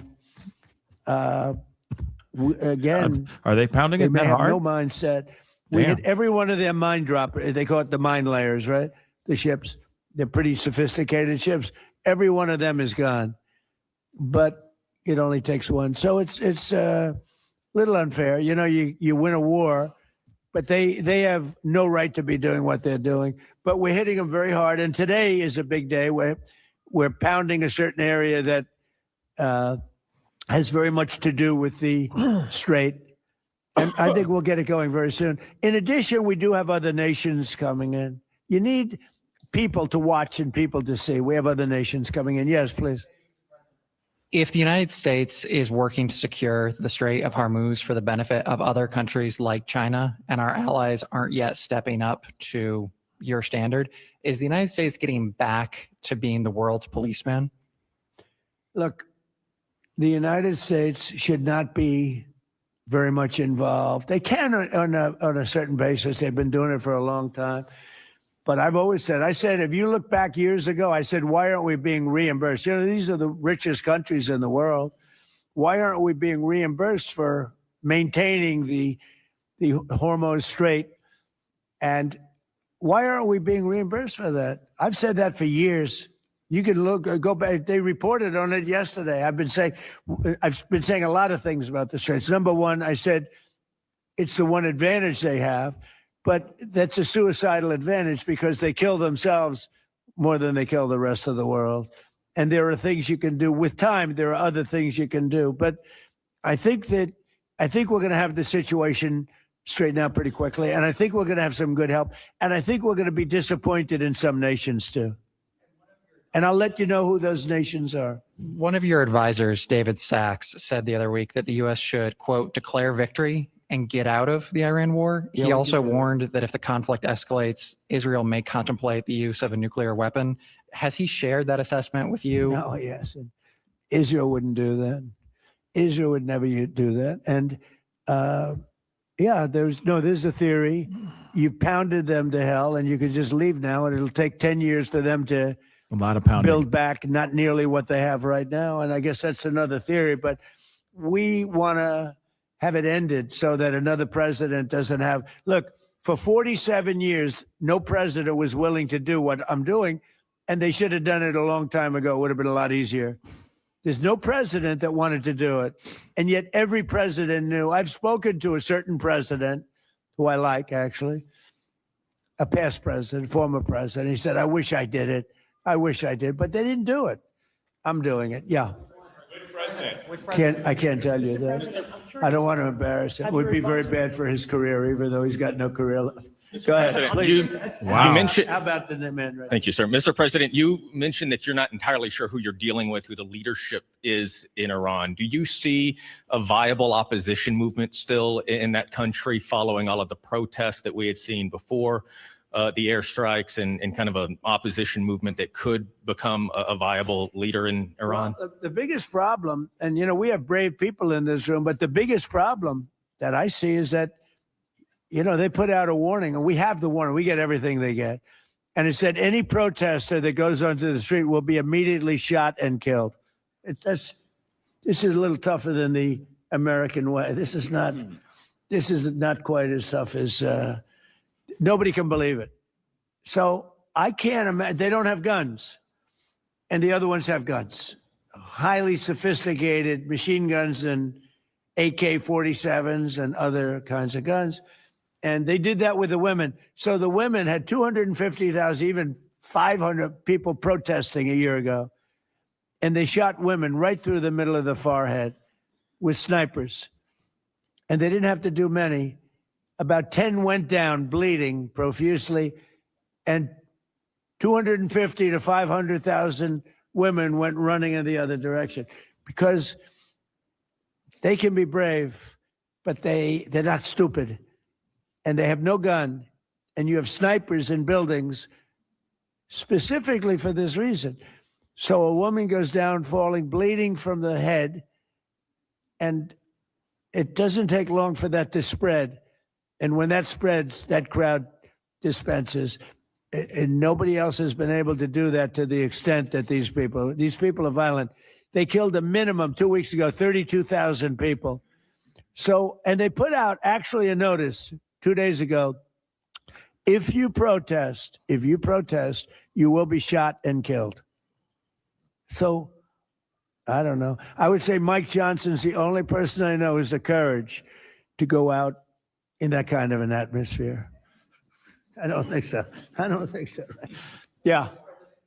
Have your advisors told you anything in terms of how long we can expect gas prices as high as they are right now? I don't need advisors to tell me that. I know what it is. The Prime Minister of UK, United Kingdom, yesterday told me, I'm meeting with my team to make a determination. I said, you don't need to meet it with the team. You're the Prime Minister. You can make your own. Why do you have to meet with your team to find out whether or not you're going to send some minesweepers to us or to send some boats? I said, you don't have to meet with your team. It's the same thing here. I can tell you that when this is over, oil prices are going to go down very, very rapidly. So is inflation, so is everything else. But frankly, it's past much more $100 important right than now. Short-term, even long-term oil prices. You can't let the most violent, vicious country in the last 50 years have a nuclear weapon, because the Middle East will be gone. Israel will go first, without question, and they'll certainly take a shot at us before we get our act together and say we got to take them out. You can't let Iran, who's truly a nation of great terror and power. Look what happened in the last 2 weeks. They weren't supposed to go after all these other countries in the Middle East. Those missiles were set to go after them. So they hit Qatar, Saudi Arabia, UAE, Bahrain, Kuwait. Nobody expected that. We were shocked. And the other one, they fought back. They could have yielded. But think of it, if we weren't around, they had tremendous power. They had thousands of missiles, most of which we've terminated. They had thousands of drones. They were making drones and missiles all over the place. We've knocked out most of those factories. I mean, now they're sending out 2 or 3 missiles. Now, they've still got some. They might have 8% left. But mostly they've been eliminated. They've been terminated by what we did and what Israel did too. Yeah, please. Israel is expected to expand its ground offensive in southern Lebanon to go after Hezbollah. Have you discussed that with Israeli leaders? Yeah. And does the United States support a potential Israeli invasion of Lebanon? Yeah, no, I did. And I know look, Hezbollah is a problem. It's been a problem for a long time, not just now. And it's a certain area, because I was with the other night a person whose parents live in Lebanon. This is a very substantial person, wealthy person, whose parents live in Lebanon. I said, really? How do you live in Lebanon? Your parents are living? Oh, yeah, they live there. And over the years, they've gotten used to the fact that it's being bombed. But they explained to me that it's really a different section of Lebanon. It's the section where Hezbollah is. And they get used to it, I guess. I don't know. I mean, people live in Ukraine. You would think they wouldn't live in Ukraine, but they live in Ukraine. I don't know that I'd do that, but they live in Ukraine. They live in Lebanon. Hezbollah is a big problem, and they're rapidly being eliminated. Thank you very much, everybody. I appreciate it. Wow. And there's that. That was a lot of That was a lot of rambling. That was a very interesting situation. And he was throwing so much shade on so many people, on so many countries. I was like, damn, you're throwing shade on France, you're throwing shade on your buddy Putin, on Russia. I'm like, damn, bro, that's some diabolical stuff. But okay. All right then. But we got to get into these other things. Okay, let me get some of these super chats really quick. There is a few other things I want to share with you guys, so don't get it twisted. Just me reading some of these super chats does not mean that the show is over. Okay, but we will be wrapping up here in the near future, very near future. But Genobi, thank you so much. Thank you for the words the other day. Replayed it and appreciated your thoughts. Of course, Genobi, thank you so much for your support and your service. Of course, real talk. Everybody, all vets, real talk, and current enlisted. I appreciate all y'all. Okay. There would be no country without you guys. Real talk, without your protection. Ride, thank you so much for the love. Our dear cat Luna had been hearing about your loss. Real talk. That's really, really terrible. Okay. Real talk. Our house is hurting bad. Please hug your furry family. I will. Give them all the love. I shall. And seriously, my condolences to you and your family. I mean, I can only imagine. Real talk. That is some really, really that is really, really terrible. Rich Buddy, thank you so much for the super stick. I really do appreciate it. Okay. Thank you so much. Thank you. It's just me, T. Thank you so much for love. Trump and Netanyahu have a lot of enemies in several countries with these unprovoked attacks and assaults. Yeah. I mean, that's the thing. It's like waking a sleeping bear. You know what I'm saying? Like waking a sleeping bear. Like I keep on saying, it's the bear thing. All right. I just think it's sleeping bear situation. It's very, very bad. Very, very bad. Okay.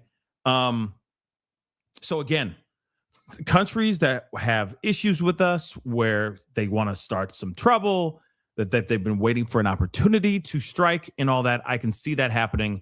This is the time that they could be plotting while we're looking one way, they could be going and doing something else. You know what I mean? So again, that's just really, really, really bad. Cole, thank you so much for the love. Old vid, peep the mask, aka COVID vibes. Yes, I agree. Okay, I totally agree. That's why I'm saying, are those videos old or are they new, but they used old video as inspiration? Maybe that's what it is. But like I said, I don't know what was being said in those videos. And that's one thing that's really, really frustrating about this situation. You know what I mean? So again, we will see what happens here. Rich Buddy, thank you so much for the love again. Shabbat Shalom. Daddy's gone. We'll see about that. I don't know if he's gone. I really don't know. General Genobi, again, thank you so much. What are your thoughts on verified reports of resistance from military members on several installations about deployment, / serving under this administration? I do know where I am. There are some here. Interesting. Now, there has been a lot of speculation about, well, there's been videos back in the past where there's been videos basically saying like, hey, if you are in the military and they're asking you to go and, go out and, fight a war that you don't agree with, or fight in a war that's illegal, you don't have to. I know that was something that was huge several months ago. And so when it comes to this, I have yet to hear anybody say anything about having issues about possibly being deployed. I haven't heard anything of that sort. That's all news to me. Okay, straight up all news to me. But again, we'll see what happens, right? I'm not surprised that there's going to be people that are going to. I'm not surprised that there's going to be, soldiers that are going to feel some type of way about deploying. We've seen the videos of veterans going out and saying, we don't want to fight this. We don't want to fight Israel's war. We've seen that in plain view. Dude got his arm broken at a hearing, right? At a hearing just about a couple weeks ago, right? There are some veterans that are speaking out, but I have yet to see anybody who's actually on active duty actually speak out yet. Personally, I haven't seen it. Maybe there are some out there, but I haven't seen it yet, and I'm sure we'll see more in the very, very near future. Michelle Woods, thank you so much for the love. I try not to listen to rumors on the internet because I've seen Trump have several visible health scares, and he's still kicking. Yeah, I've learned evil doesn't pass away that easily. I mean, let's be real. As much as we've heard like, oh, this person's gone, or this person's sick, or oh, he's going to be gone within this term, blah, blah, blah. It remains to be seen, right? It definitely remains to be seen. And especially when you have people that are of a certain age, they get older, they get, there's more ailments, there's more things that they need to do to stay alive, right? So I feel like we're going to see a lot of that when it comes to Trump. But, as much as everyone keeps on, there's so much clickbait out there, like he on the way out type stuff. I'm like, are we sure about that, bro? Are we sure about that, bro? So when it comes to this whole thing, which, by the way, I'm going to end this poll here now, because over 1,800 votes with Netanyahu, whether he's alive or dead, 52% of y'all out of over 1,800 votes believe that him alive. So that says something, right? I mean, it's close. It's almost 50-50, all right? But it's still 52% of you guys believe that he's still alive. And I feel like that could very well be it. Again, they could be using AI content or creating this kind of content just so he can stay alive somewhere hiding out. That could be it too. Or he could also be gone. There's a lot of speculation about him, where he got struck by multiple missiles, but at the same time, I want to see more proof. You know what I mean? Janobi, thank you so much for the love. Speaking of him, thoughts on they now need crop pickers to come back. To come back for okay. So thoughts on they now need crop pickers to come back for farmers. There isn't enough after deportation. They need to decrease pay, have them live in farmer housing camps, indentured servitude, all that money spent. It's very interesting that now, I heard about the meeting that he had. Apparently they're saying, they're having issues finding workers to do the job out in the fields and all that. It's interesting. Now that everybody's been deported, now all those people that are willing to work pennies on a dollar for that specific job, now that they're all been deported, now we're in a conundrum, right? And there's plenty of people out here that are looking for a job, plenty of Americans that are looking for a job, but they won't do that, right? They'll do anything for cash, but they won't do that, right? So again, it's kind of like we painted ourselves in a corner. What do? Again, it's tough, especially with everything that's going on. It's very, very interesting. Let's see. Ryan, thank you so much. Notice how he treats female reporters versus males. I noticed that on the during the gaggle.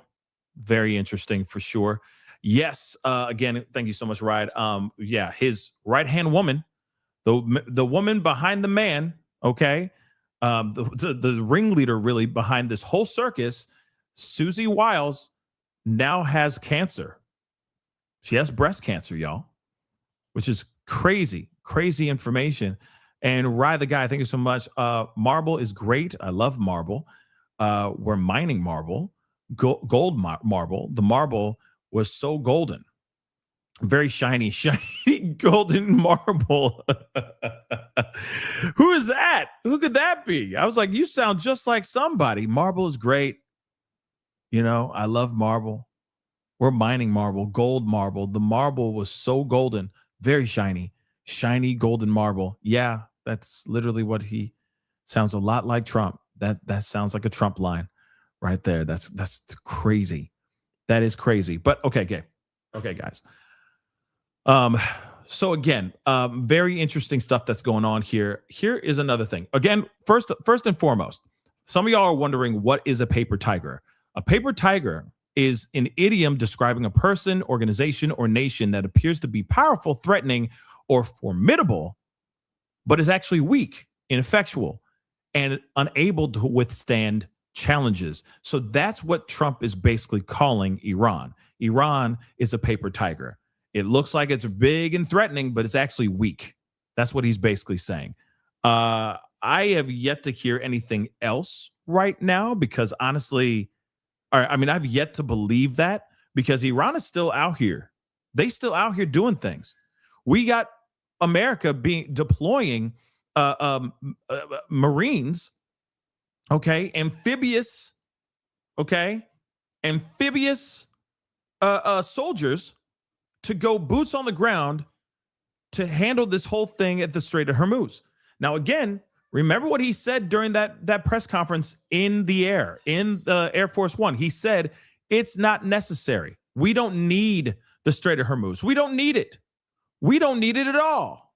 Not at all. We don't need it, right? Well, in actuality, if we don't need it, why are you sending out more troops? Why are you sending out Marines? Why are you bringing the amphibians out? You know what I mean? You know, I don't get that. Why are you bringing out? Why are you bringing out the land and the sea soldiers? That doesn't make sense to me. If we don't need it, why are we putting all our business in the Strait of Hormuz right now? If we don't need it, why go and bomb the hell out of Karg Island and say, we protected the infrastructure.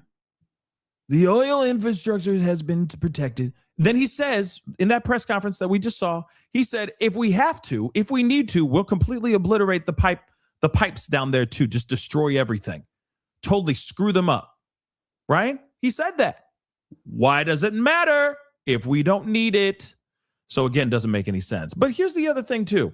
Now they're saying that Mujtaba, him gay? Say what? So now Mujtaba Khamenei, the new supreme leader that we know of, he might be dead, he might be alive too. That's the question too. It's like, is Mujtaba the new supreme leader, Ayatollah Jr., okay? Is he alive or is him dead? Now we're finding out he could be gay. Like what? What? How do they know about that? Like, how do they know? Right? But Trump briefed that the Iran new supreme leader, Mojtaba Khamenei, is probably gay. Him gay. What? And president has priceless reaction. Like now, see, speaking of like the amount of propaganda, the amount of lies, the amount of AI, the amount of trash that keeps on coming out. Now we're just getting just lies on lies on lies, lies on lies on lies, lies on lies on lies, lies on lies and lies. Like we just keep on getting lies, and this could be true, but it's hard to sift through the BS with all the AI, with all the AI photos and videos and all the misinformation that keeps on floating all over the place. Who knows if this is actually true or not? But now they're going him gay. Him gay. Okay. So President Trump was stunned to learn last week that the U.S. intelligence indicates new Iranian Supreme Leader Mojtaba Khamenei may be gay, and that his father, Ayatollah Sr., Ali Khamenei, feared his suitability to rule the Islamic Republic for that very reason. What he's going to show up with a turban covered in glitter? Like, seriously, what's going on here? You know what I'm saying? Like, what's really going on here? Moving on. Trump couldn't contain his surprise and laughed out loud when he was briefed on the intel. I'm sorry. Why he said him gay? Like, that's crazy. Others in the room also found it hilarious and joined the president's reaction, while one senior intelligence official has stopped laughing about it for days, or has not stopped laughing about it for days, said one person familiar with the briefing. Here's the other thing. Okay, I get it because of the world that we live in and everything, you know, especially with Iran and all that. That is crazy. But, you know, with everything, like, given the fact that if he was maybe a member of the, you know, gay community, let's just say, let's just float the possibility around for a hot minute, if that is even remotely true. Okay, if it is true, all right. So now it would matter if he is Iranian living in Iran, because there's a lot of people who are members of the LGBTQ IA plus community, okay, that live or are in hiding in Iran that are getting persecuted, if not executed, for their, you know, for their sexual preference, right? That is actually true. That is actually happening in real time over there. That's happening. So it would be very interesting if you have Ayatollah Jr. being homosexual. That would be very interesting. But at the same time, that doesn't, I mean, we don't have any proof of that, unless, except for U.S. intelligence saying that this is true, right? The shocking claims was described to the Post by two intelligence community officials and a third person close to the White House. All three sources say the implausible sounding allegation is viewed as credible by U.S. spy agencies rather than false information intended to undermine Khamenei, who was selected to replace his dead father as supreme leader on March 8th. Now, here's the thing. Aren't we really kind of concerned about whether or not the dude's alive or not? Can we start there first rather than what team he bats for? Can we start with that first? Can we find out if he actually is alive and if he's, you know what I mean? And if they're just faking it before we actually wonder if he, you know, if he moonlights with the mans? Like, can we start there first? I'm just saying, let's start there first. Two of the sources said the intelligence indicated that Mojtaba, who earned the nickname the power behind the robes,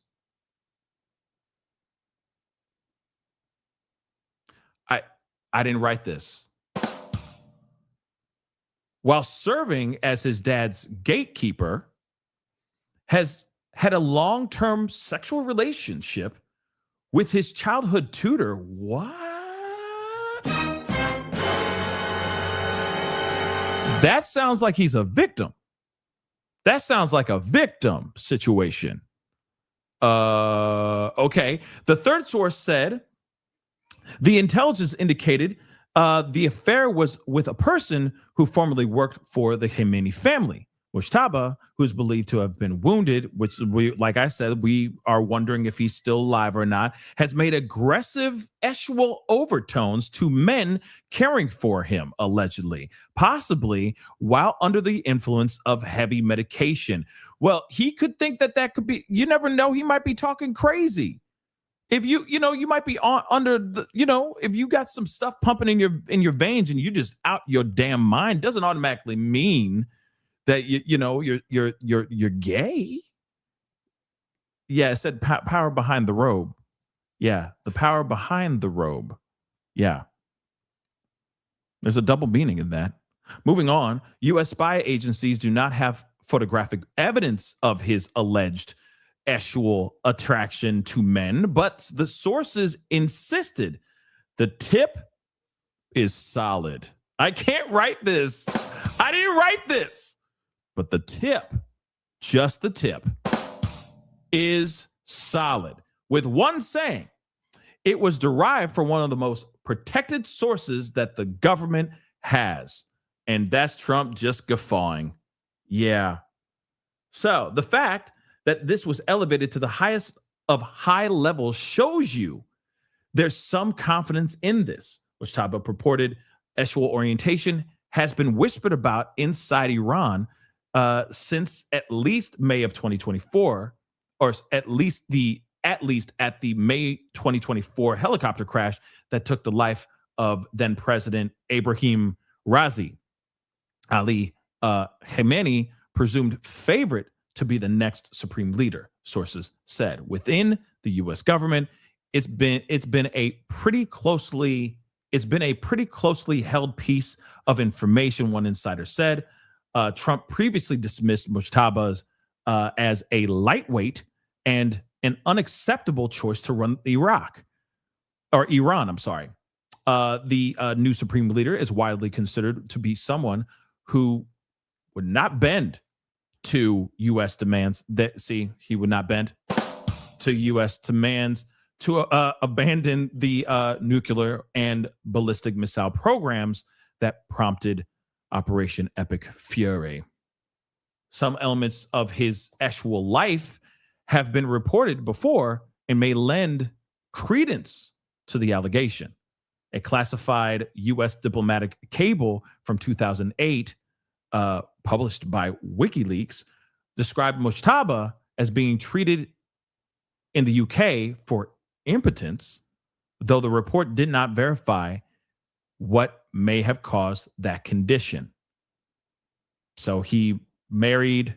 Okay, so the State Department file says he married relatively late in life, around 30 years old. That doesn't mean that he likes the same. No, reportedly due to an impotency problem treated and eventually resolved during a three extended visits to UK at Wellington, and Cromwell hospitals in London.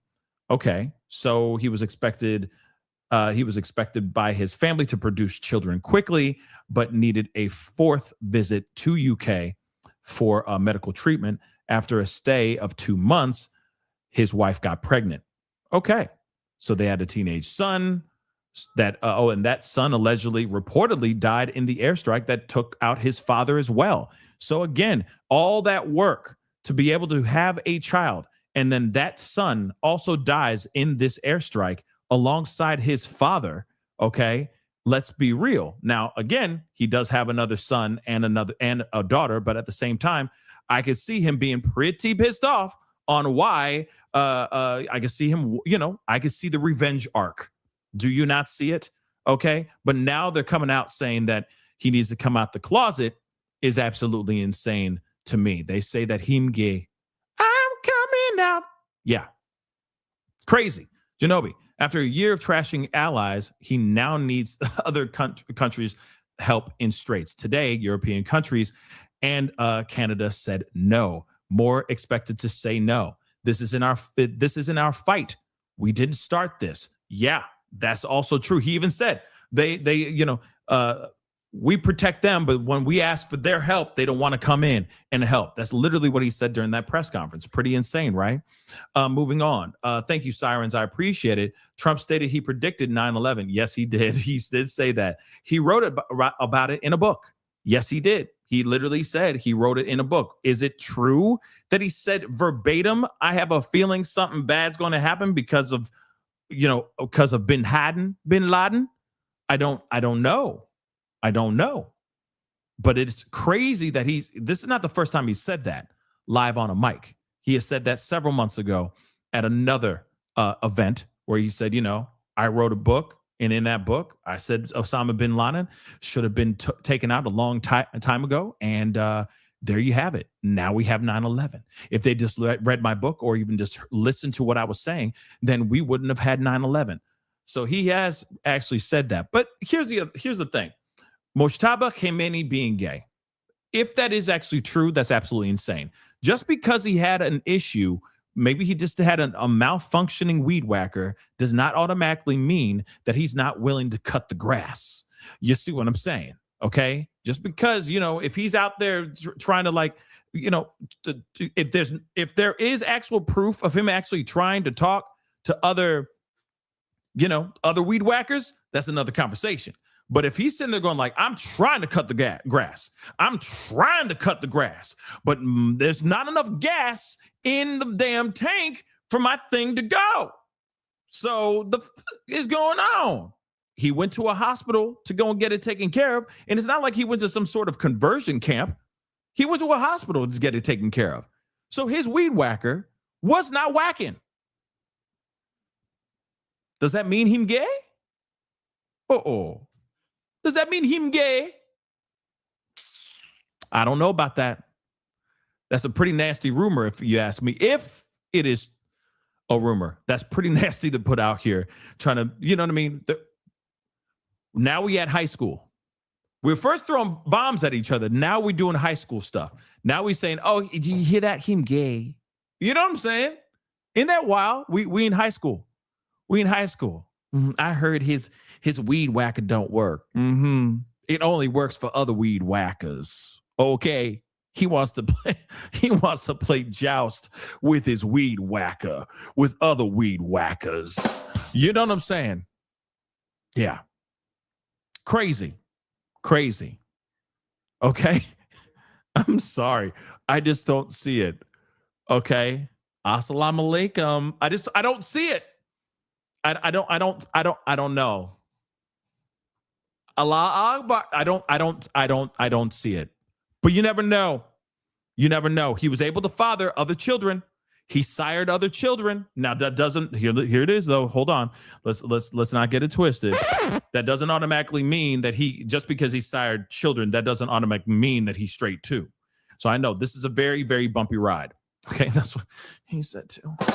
But it's a very, very slippery slope. You get what I'm saying. All right. I'd love to. I don't want to see the proof. But I'd like to know if it's true or not. Right. So again, you never know. You never know. Maybe he just wanted to ring with other weed whackers. That's possible. It's okay. It's okay. You know what I mean? But I say, don't hide in the shadows. Be out there in the light, and let the light show you truth and happiness, my loves. And of course, yes, love who you want to love. That's what we should be able to do. That's our God-given right as human beings on this planet. At least that's what I think, right? But what say you guys? What are your thoughts on that? That's absolutely insane to even have that out here. Like, we've gone high school, straight up. This is summer camp, okay? Summer camp. But guys, that is the show. I got to get going, guys. I appreciate all y'all for being here. Thank you so much for being here. It means a lot. Please do me a favor, and I'll be back on a little bit later on this afternoon for sure. So please do me a favor. Hit that like button down below. Crush it, do what to do. Hit that reaction button if you're watching on other platforms. If you are watching on these other platforms like Facebook, X/Twitter, Instagram, TikTok, Rumble, Twitch, Kick, make sure you hit that follow button. Subscribe here on my YouTube channel, please and thank you. Again, thank you so much to all the super chats and all the comments. I really do appreciate it. Make sure you're subscribed. Hit that subscribe button right here on my YouTube channel. Hit that notification bell. Set it to all so you know whenever I go live, whenever I upload, because it is random. Hit that join button down below. Become a member. Check out my Patreon. And, of course, check out PascalMerch.com. PascalMerch.com. We got some really great stuff over there. Go check it out. PascalMerch.com. Anyway, guys, it's time to get going. Much love to you guys. Be safe out there. And I'll see you guys very, very soon. Be good to yourselves. Be good to one another. This is The Pascal Show. Bye.